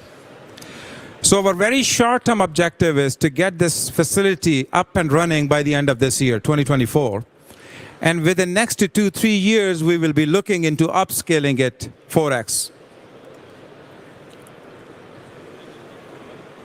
As I mentioned, the SRC facility is an ESG-compliant, cost-effective, and commercially viable supply security opportunity in the growing RE market. We have the human capital, IP, supply chain, specialized equipment, and the environment to establish fully vertically integrated rare earth processing hub in Saskatchewan. Thank you very much for listening. If you have any question, I will be around. Thank you. Okay. Yeah, within time. Good job. Yeah. Good flow.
This is you and fire, then we shall burn together.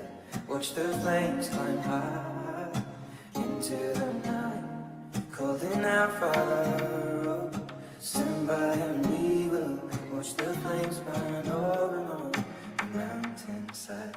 High.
Hello, hello.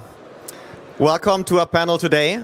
This panel is about expanding your business to Germany. I'm here with 3 Canadian companies and representatives that already have some experience in Germany, whether it's with clients or partners or other projects. Before I come to you guys, I would like to give some thanks and more words to Hannover Messe here. This is 2024, and you can see already a very large presence of Canadian exhibitors at the show. We have 4 pavilions, around 70 exhibitors, and all of that has started in August 2022, when our both presidents, in Germany's case, the Chancellor, have signed a contract for the partner country. And ever since then, our exhibitor numbers have been steadily growing. You guys also joined. I think you were already before there at Hannover Messe. So thanks a lot for being here as well. And the reason why we talk about expanding your business to Germany today and why it's so important, first of all, we are on the German trade show. A lot of German exhibitors here, and I'm pretty sure when we come to your story and your motivation to come to Hannover Messe, we will talk about that as well. And secondly, the economic tie between Canada and Germany is very important. Germany is the most important trade partner of Canada in Europe. And also you can see some examples. Recently in 2021, we had a energy partnership that was formed. And that all is really important for both of our countries. I personally am with the Canadian-German Chamber of Commerce. My name is Leon Mercer. I think I didn't mention my name yet, so welcome. And the last thing I want to say before I introduce our panelists here is thanks to our partners. One of them is NGen. They have been very important to organize all the booths, all the stage here as well, so thanks a lot for that. Then also Innovation, Science and Economic Development Canada, the Canadian government, as well as Global Affairs. There's many more partners to mention, but thanks for making this possible. So now to you guys. To my right is Matthew Lowe, the co-founder and CEO of ZeroKey.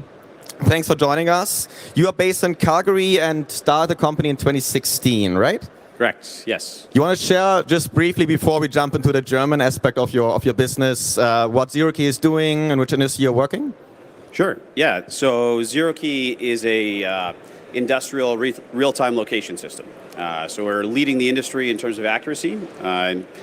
Essentially, we digitize the 3D position of objects, whether it is tools, parts, material, pallets, etc. And we do that in real time at a high rate so that we get a digital perspective of what's happening in frontline operations. So in a nutshell, we convert physical process to digital events to do something of value with that. Awesome, thanks a lot. Then to his left, or to our right, we have Berke Akiduso, the CEO of the Six Tech. For those that you're based in Toronto, it's a very proud topic for me as well, because we at the Chamber are also based in Toronto. For those that don't know, the Six is also another word for Torontonians to call the city. It's based on the 6 municipalities that the city is found on. So thanks a lot for joining us. And why don't you also tell us what the Six is doing? Of course. Thanks so much, Leon, for inviting first. So the Six Technology Solutions is a fuel cell equipment manufacturer. So as you know, hydrogen is considered as one of the cleanest technologies of future. So that's why we're manufacturing equipment to enable our researchers to do their best. So it's an area that hasn't fully scaled yet. That's why we're playing in that area. Awesome. Thanks a lot for being here. And we will talk about your experience of Germany also in a second. And then the last panelist, but not least, is Matthew Heiss. Hope I pronounced your name correctly. You're the programming team leader at Black Controls Company. You already told me, and I've seen on the website, you are in over 16 countries active already across the globe, and you're working in the automation space. You're based in Barrie, so kind of close to Toronto as well. Why don't you share some words as well, what you're doing? Yeah, so we're a control system integrator. We basically provide, custom turnkey solutions or supports for anybody trying to create an automated or application. We have deployments and work done in, like you say, 16 countries. We're based out of Barrie, Ontario, which is just north of Toronto. We basically we provide any kind of solution, incorporating a lot of the technologies you'd see at the show today, incorporating them into a combined solution to meet a customer's needs. Awesome. Thanks a lot for sharing. So before we start talking about the business in Germany, I would say the goal of today's conversation should be, first of all, to understand the different ways and pathways companies can take to start business in Germany, to form alliances, partnerships. We as the Chamber, of course, would love to inspire more companies to expand to Germany. That would be a nice side effect as well. Of course, also feel free to ask some questions afterwards in that regard. And yeah, just giving insights, maybe also to the challenges in terms of business, the culture as well. There might be some differences. So I'm excited for the panel, and let's get started. I think also a good thing is that we have 3 different industries here. I think it's a bit more on the digitization side here, and then energy and automation. So we have some different experiences here. Good. Matt, I think we aligned Matt with you and Matthew with you. Matt, why don't you start sharing your experience in Germany, maybe also what trends and opportunities had influenced Zurich to join the market? Sure. Yeah, so we've been working in the German market probably since 2018, so about 6 years now. It was originally the market that pulled us into the industrial space. Our technology was actually not industrial focused out of the gates. We were focused actually on augmented reality and virtual reality. And it was a customer, an automotive OEM, that found our technology and showed us the broader opportunity to apply it in the industrial world. It actually led to us pivoting the company into the industrial track, and we haven't looked back since. So I think maybe the one takeaway from that is how much focus there is on innovation here in the German market, and that was actually a very warm pull of our technology into this market. Awesome, thanks a lot. Berke, we have talked briefly about this also. I think you also were involved in other companies with the German market. How's been your main motivation with the Six Tech perhaps already? What has been your drive there? Yeah. Specifically for Germany, we didn't really dive into that market directly because when we were a startup, you are limited with your resources. So we kind of shaped our business model in order to be able to attract as much as possible. So we kind of created our online store to have a global outreach. And within that global outreach, of course, one of the energy giants and like clean tech leaders, Germany was one of the biggest partners. So kind of we created our online presence. It attracted, our solutions attracted their attention. So after that, we started to have some partnerships with different German companies. So it was our strategy. I think if you can speak a bit closer to the microphone. Oh, sorry. But it's all good. We understood. Of course. For the next question. Okay, and then for you, Matthew, you told me it's more from a service providing perspective, and you have done some projects in Germany. So yeah, what is your experience? What was your motivation there as well? Yeah, so for us, we kind of got in a little bit by fluke. So we have a very large customer of ours that we actually, they were acquired. They already did projects around the world, but they were acquired by a global company, and it kind of broadened their scope, gave them a whack more work. And so as part of that, we grew to support them and facilitate them, and that's where a lot of our deployments around the world have come from. It's just kind of, supporting them and making sure that they can grow and continue to, and then obviously that expands their resource pool and the projects they can take on as well. Yeah, maybe a question to all of you when we're talking about the expansion.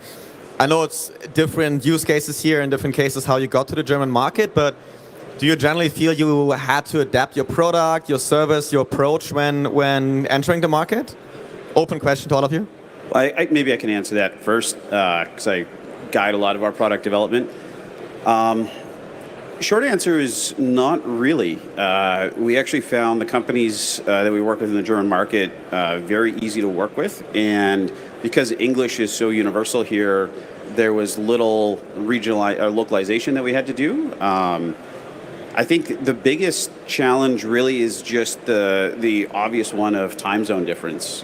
Calgary, where I'm based, is 8 hours behind Central European time.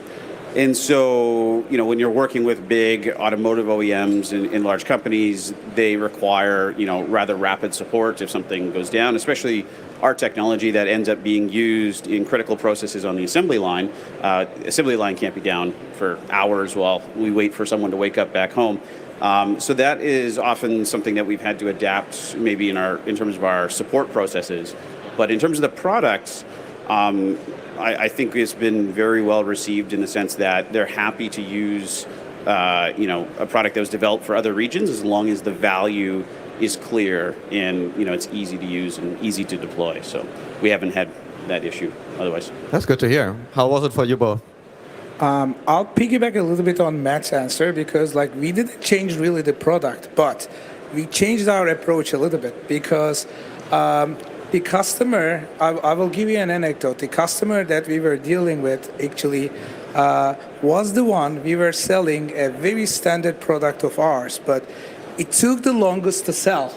But it was the most satisfactory one because the level of detail and the conversations we had with those customers were so at the highest sophistication level of the engineering. So we kind of convinced our German partners to really understand the details of it, and they also loved how we solved the problem that they had been dealing over time. So this kind of gave them built a trust between each other, also the continuous partnership. So it's kind of the approach was a little bit adjusted, but the rest was super smooth. So you also felt the openness from the beginning, similar to what Matt said? Yes, exactly. How was it for you guys? Yeah, I would agree with those statements. I mean, what we create is very custom for every customer. So you don't really, when you're trying to work with them to solve their specific application or make a custom machine, you don't really have that. It's going to meet their need, regardless of where it is. But obviously, yeah, the cultures are very similar, and you get that feeling that it's you can take something and you can come from here and it'll work. Maybe different hardware, maybe some different approaches in what they're looking to get out of it, but overall, very fundamentally similar.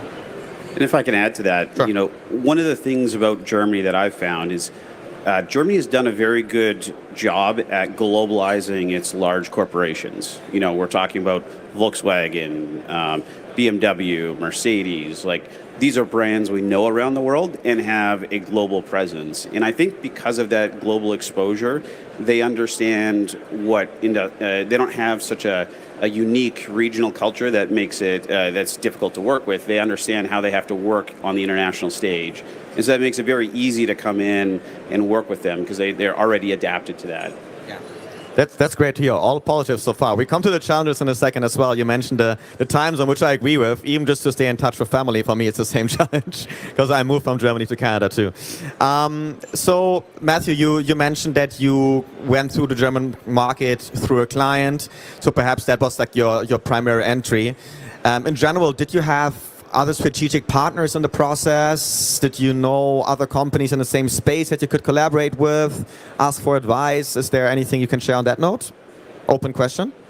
Yeah, so I can start. I mean, I think we really rely on suppliers. Obviously, you have Rattel and you have Siemens. They're big global distributors of their product. So from our side, using product that are globally accepted and easy to get is obviously key because it's easy. One, you create a relationship, you can use it, you can standardize kind of around it, and then you also can know that the customer, if your drive breaks down or something from Siemens, they can get another one easily. It's not something that only comes out of North America or something along those lines.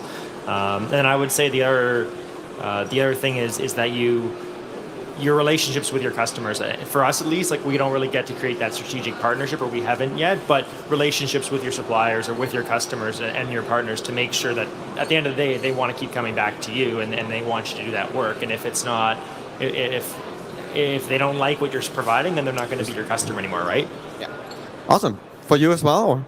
Yeah, so previous relationships with suppliers and the customers were mainly the main starting point for us. So we didn't have a direct strategic partner, but one of the things that helped. So I did my master's in Berlin, so I lived there I lived there for 2 years. So it was a good facilitator for me to understand the German culture, adaptivity, how we can build relationships with German customers. So I can say it was one of the things that I really leveraged well. Awesome. Thanks a lot for sharing that. So now coming back to the challenges, we mentioned the time zone already. You can also be very honest. It doesn't have to be all positive. I know it's also very useful for perhaps other Canadian companies that want to expand to Germany. Be it about cultural differences perhaps, or other things that just work differently in German business and their supply chain, etc. Is there other challenges that you had to overcome? And then also, what have you What were your solutions in that process? So I think one of the interesting things about Germany, especially the types of clients we deal with, they tend to be very large.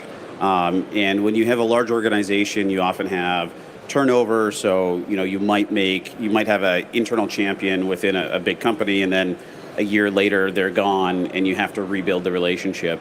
So we find that happens a lot, especially in the innovation areas where it's so tightly coupled to academics.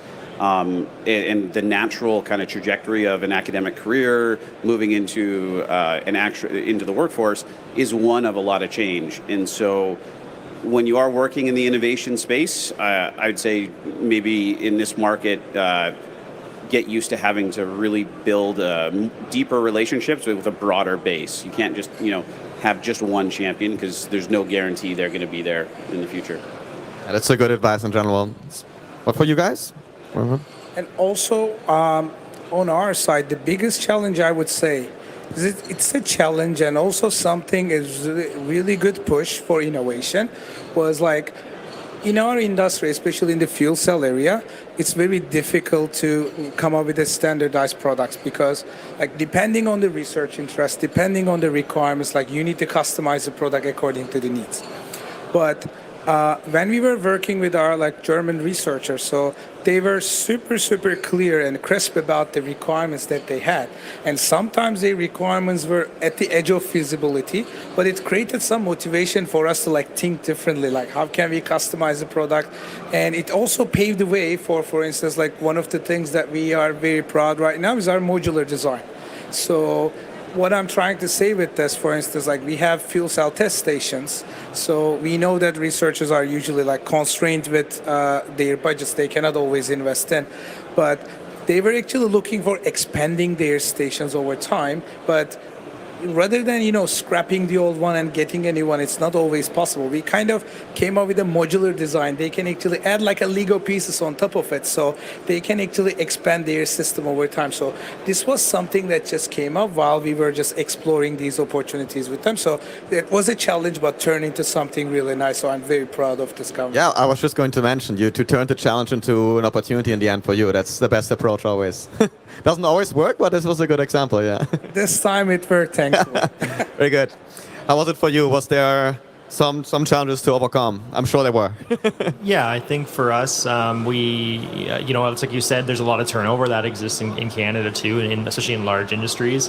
But you also end up with the scenario that for us, because we build a lot of stuff at our shop before we ship it out to customers around the world, you have shipping. And that was something that at least for us, it was a very, everybody thinks about shipping, but you don't really realize, put it on a boat, wait 6 months, insuring it. And then also obviously just that new hurdle of dealing with all your importations and forms and stuff that you need to fill out to get it here properly. So I think for us, that was probably our biggest logistical hurdle.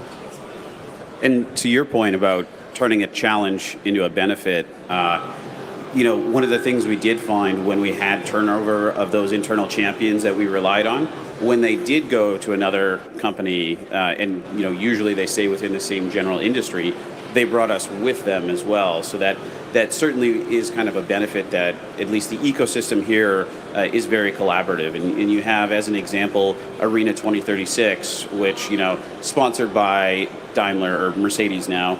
And many other companies all working together to foster the innovation as a group. And I think that's pretty cool, and something that they do really well in Germany. Thanks for sharing. I just had another thought, another question. So I want to use the fact that we are all here in different industries or in a different focus. How would you describe the respective industry in Germany, maybe compared to Canada, how advanced it is, how your experience is, maybe for you in the digitization industry, how would you describe it if you have something to say about it? I'd say that the industries are very similar. These are first world countries with big economies, and the technology is quite advanced. We have similar outlooks on innovation, which means we're quite compatible, which I think makes it easier then to, at least in my business, to bring new technology to this market. where I'm based is maybe like across Canada, there's regional differences, as I'm sure everyone here is aware. And then, so my company is based in Calgary, and that's a very different climate than if we were based out east in the Toronto, Waterloo area, where there's maybe more manufacturing. So I think the regional differences in Canada may be a bigger factor than the regional differences in Germany. That's interesting. What about you, Becker? What do you feel about the industry in Germany and in energy, for example? Yeah. Of course. So for hydrogen industry, as we heard from Chancellor in the opening ceremony, so he also said that Germany is going to be a hydrogen republic by 2030.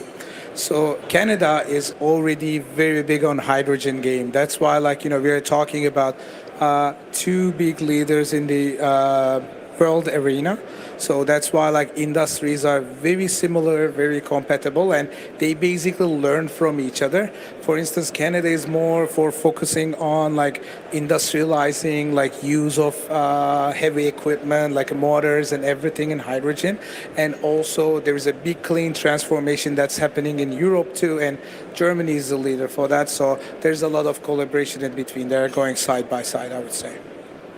And Matthew, what about the automation space? What's your impression so far? Yeah, I would say that they're very similar. Technologies may vary between, and obviously maybe scale. In terms of Germany, I'm not 100% sure on what their level of mass production kind of thing is, but certainly at least in the Canadian space, it's all about cycle time. It's all about as many cars and parts as you can pump out. So at the end of the day, you do. It's the same scale, but it might be at a faster rate. It might be at a different application. Okay. Thanks for sharing.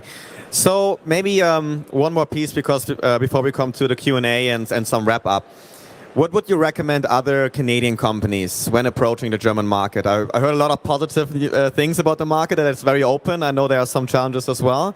But generally speaking, what would you recommend in terms of forming alliances, finding suppliers, clients, business opportunities?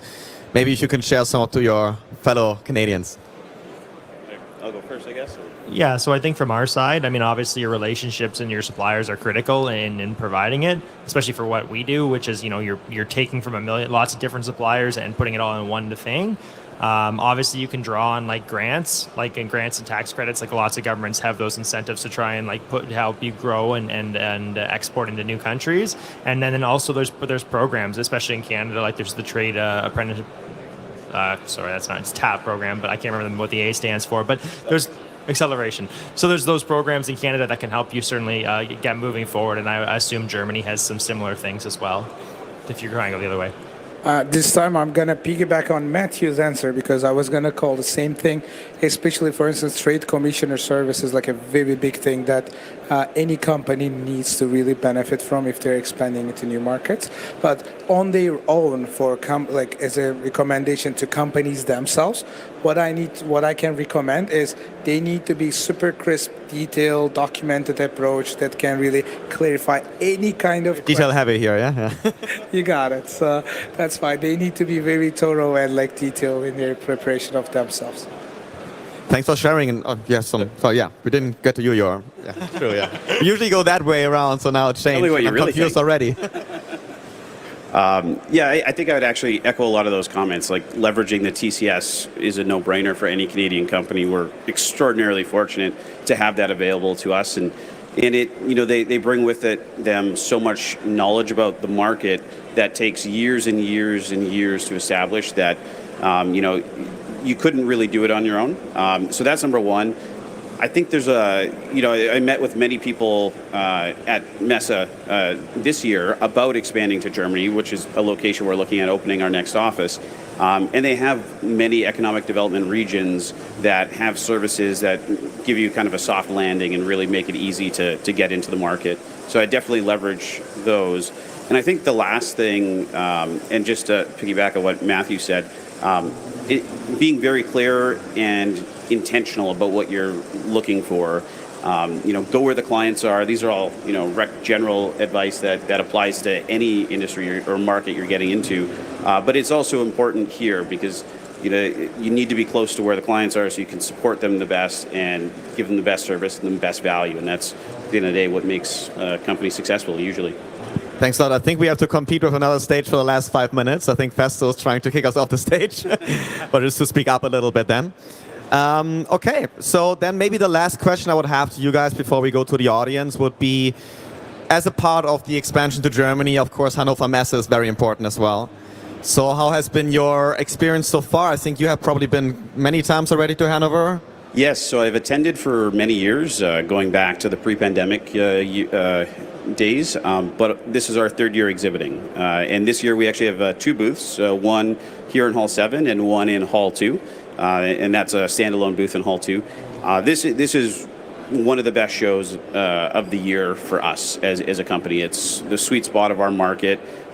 We leave a show like this with hundreds, if not thousands, of leads, and it sets the stage for the rest of the year, really. And it's kind of the benchmark that we look to when we look at other shows.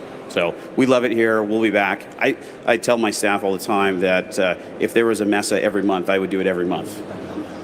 Oh, we're rough though, huh? Rough time. And for Matthew and Berker, I think it's the first time for both of you. How has it been so far? It's day 3 or 4, if I'm not mistaken. So yeah, how has it been? Yeah, we're in Hall 13, and it's our first time this year, and like we are so pumped because like the everyone is around us, like they're coming, asking questions, they're trying to understand. It's like it's bringing lots of leads, lots of interesting things, not only sales opportunities but also supplier opportunities as well. So we want to maximize our communication and like relationship building to the maximum level.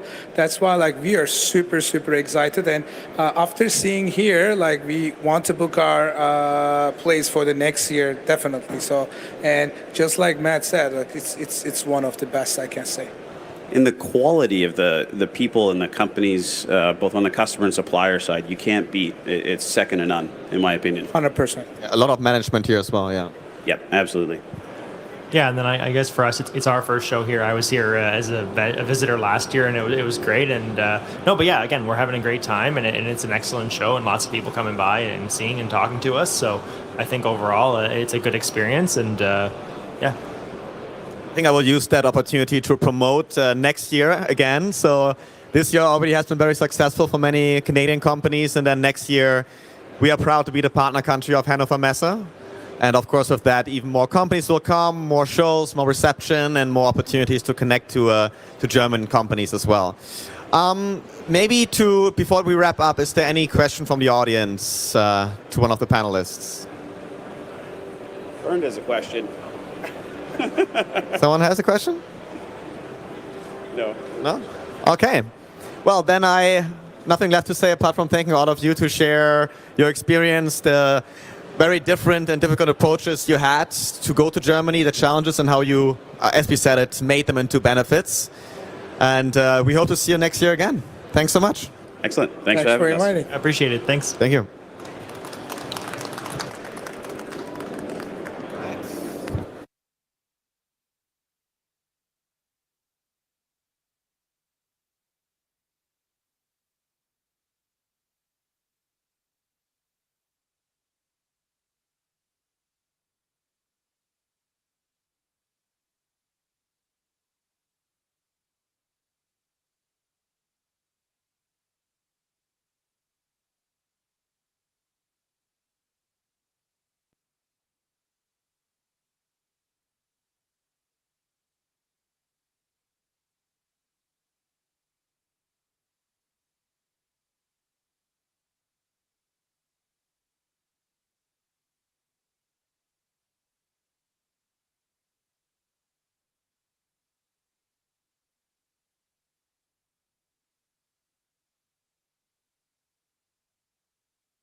Everyone thinks they know Canada. Our national food comes out of a tree. This is sports, that's a road, and this is how we welcome newcomers. So, you think Canada can change the world? We will, because energy, human and otherwise, energy that is sustainable, portable, shareable, capable, and other able words that no one's learned yet. Hear us out. It starts with 15.2 million tons of rare earth metals, plus the recycled ones that feed right into the world's #1 ranked lithium battery value chain. Batteries that will feature prominently in EVs that will be created by researchers and AI specialists ranked #3 in the world. EVs that will be built in factories using our automation and robotics, running on quantum and leaning on additive to reduce our dependence on metal things, make 12,000 kilometers and a very smelly boat ride away. All powered by the most abundant thing in the universe. Hey guys! No, hydrogen. Made in Canada at the world's largest green hydrogen production site, which is itself powered by our 41 million people qui parlent français et anglais et tous les autres. Which also makes us the most diverse workforce on planet Earth, with skilled geniuses who also kiss fish on purpose and proudly invented the denim tuxedo.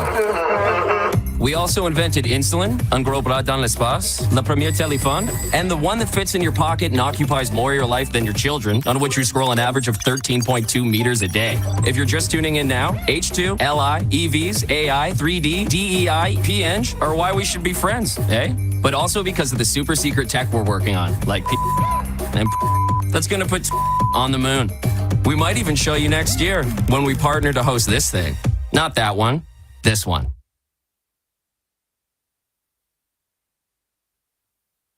Hi everyone, I'm François-Philippe Champagne, Canada's Minister of Innovation, Science and Industry.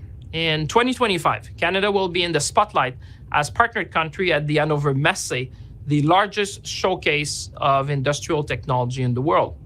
Hannover Messe, c'est plus d'1/4 de million de visiteurs du monde entier qui viennent chaque année découvrir ce qu'il y a de nouveau dans les domaines de l'automatisation, de la fabrication, des applications d'énergie alternative, de la mobilité électrique et des solutions numériques, y compris, bien évidemment, l'intelligence artificielle. As host, we will be proud to show the world the leading research, technology, and manufacturing capabilities that Canada has to offer. Together with our highly skilled workforce, rich natural resources, and clean energy, Canada is quickly becoming the green supplier of choice to the world. Que vous soyez à la recherche de partenaires en innovation, de clients, de fournisseurs ou de travailleurs hautement qualifiés, Hannover Messe est l'endroit où faire des affaires. Our Team Canada partners at ICED, Global Affairs, NGen, and the German-Canadian Chamber of Commerce will be there to assist you. So join me at Hannover Messe this year and next as Canada takes center stage in the exciting world of advanced manufacturing. I look forward to see you there.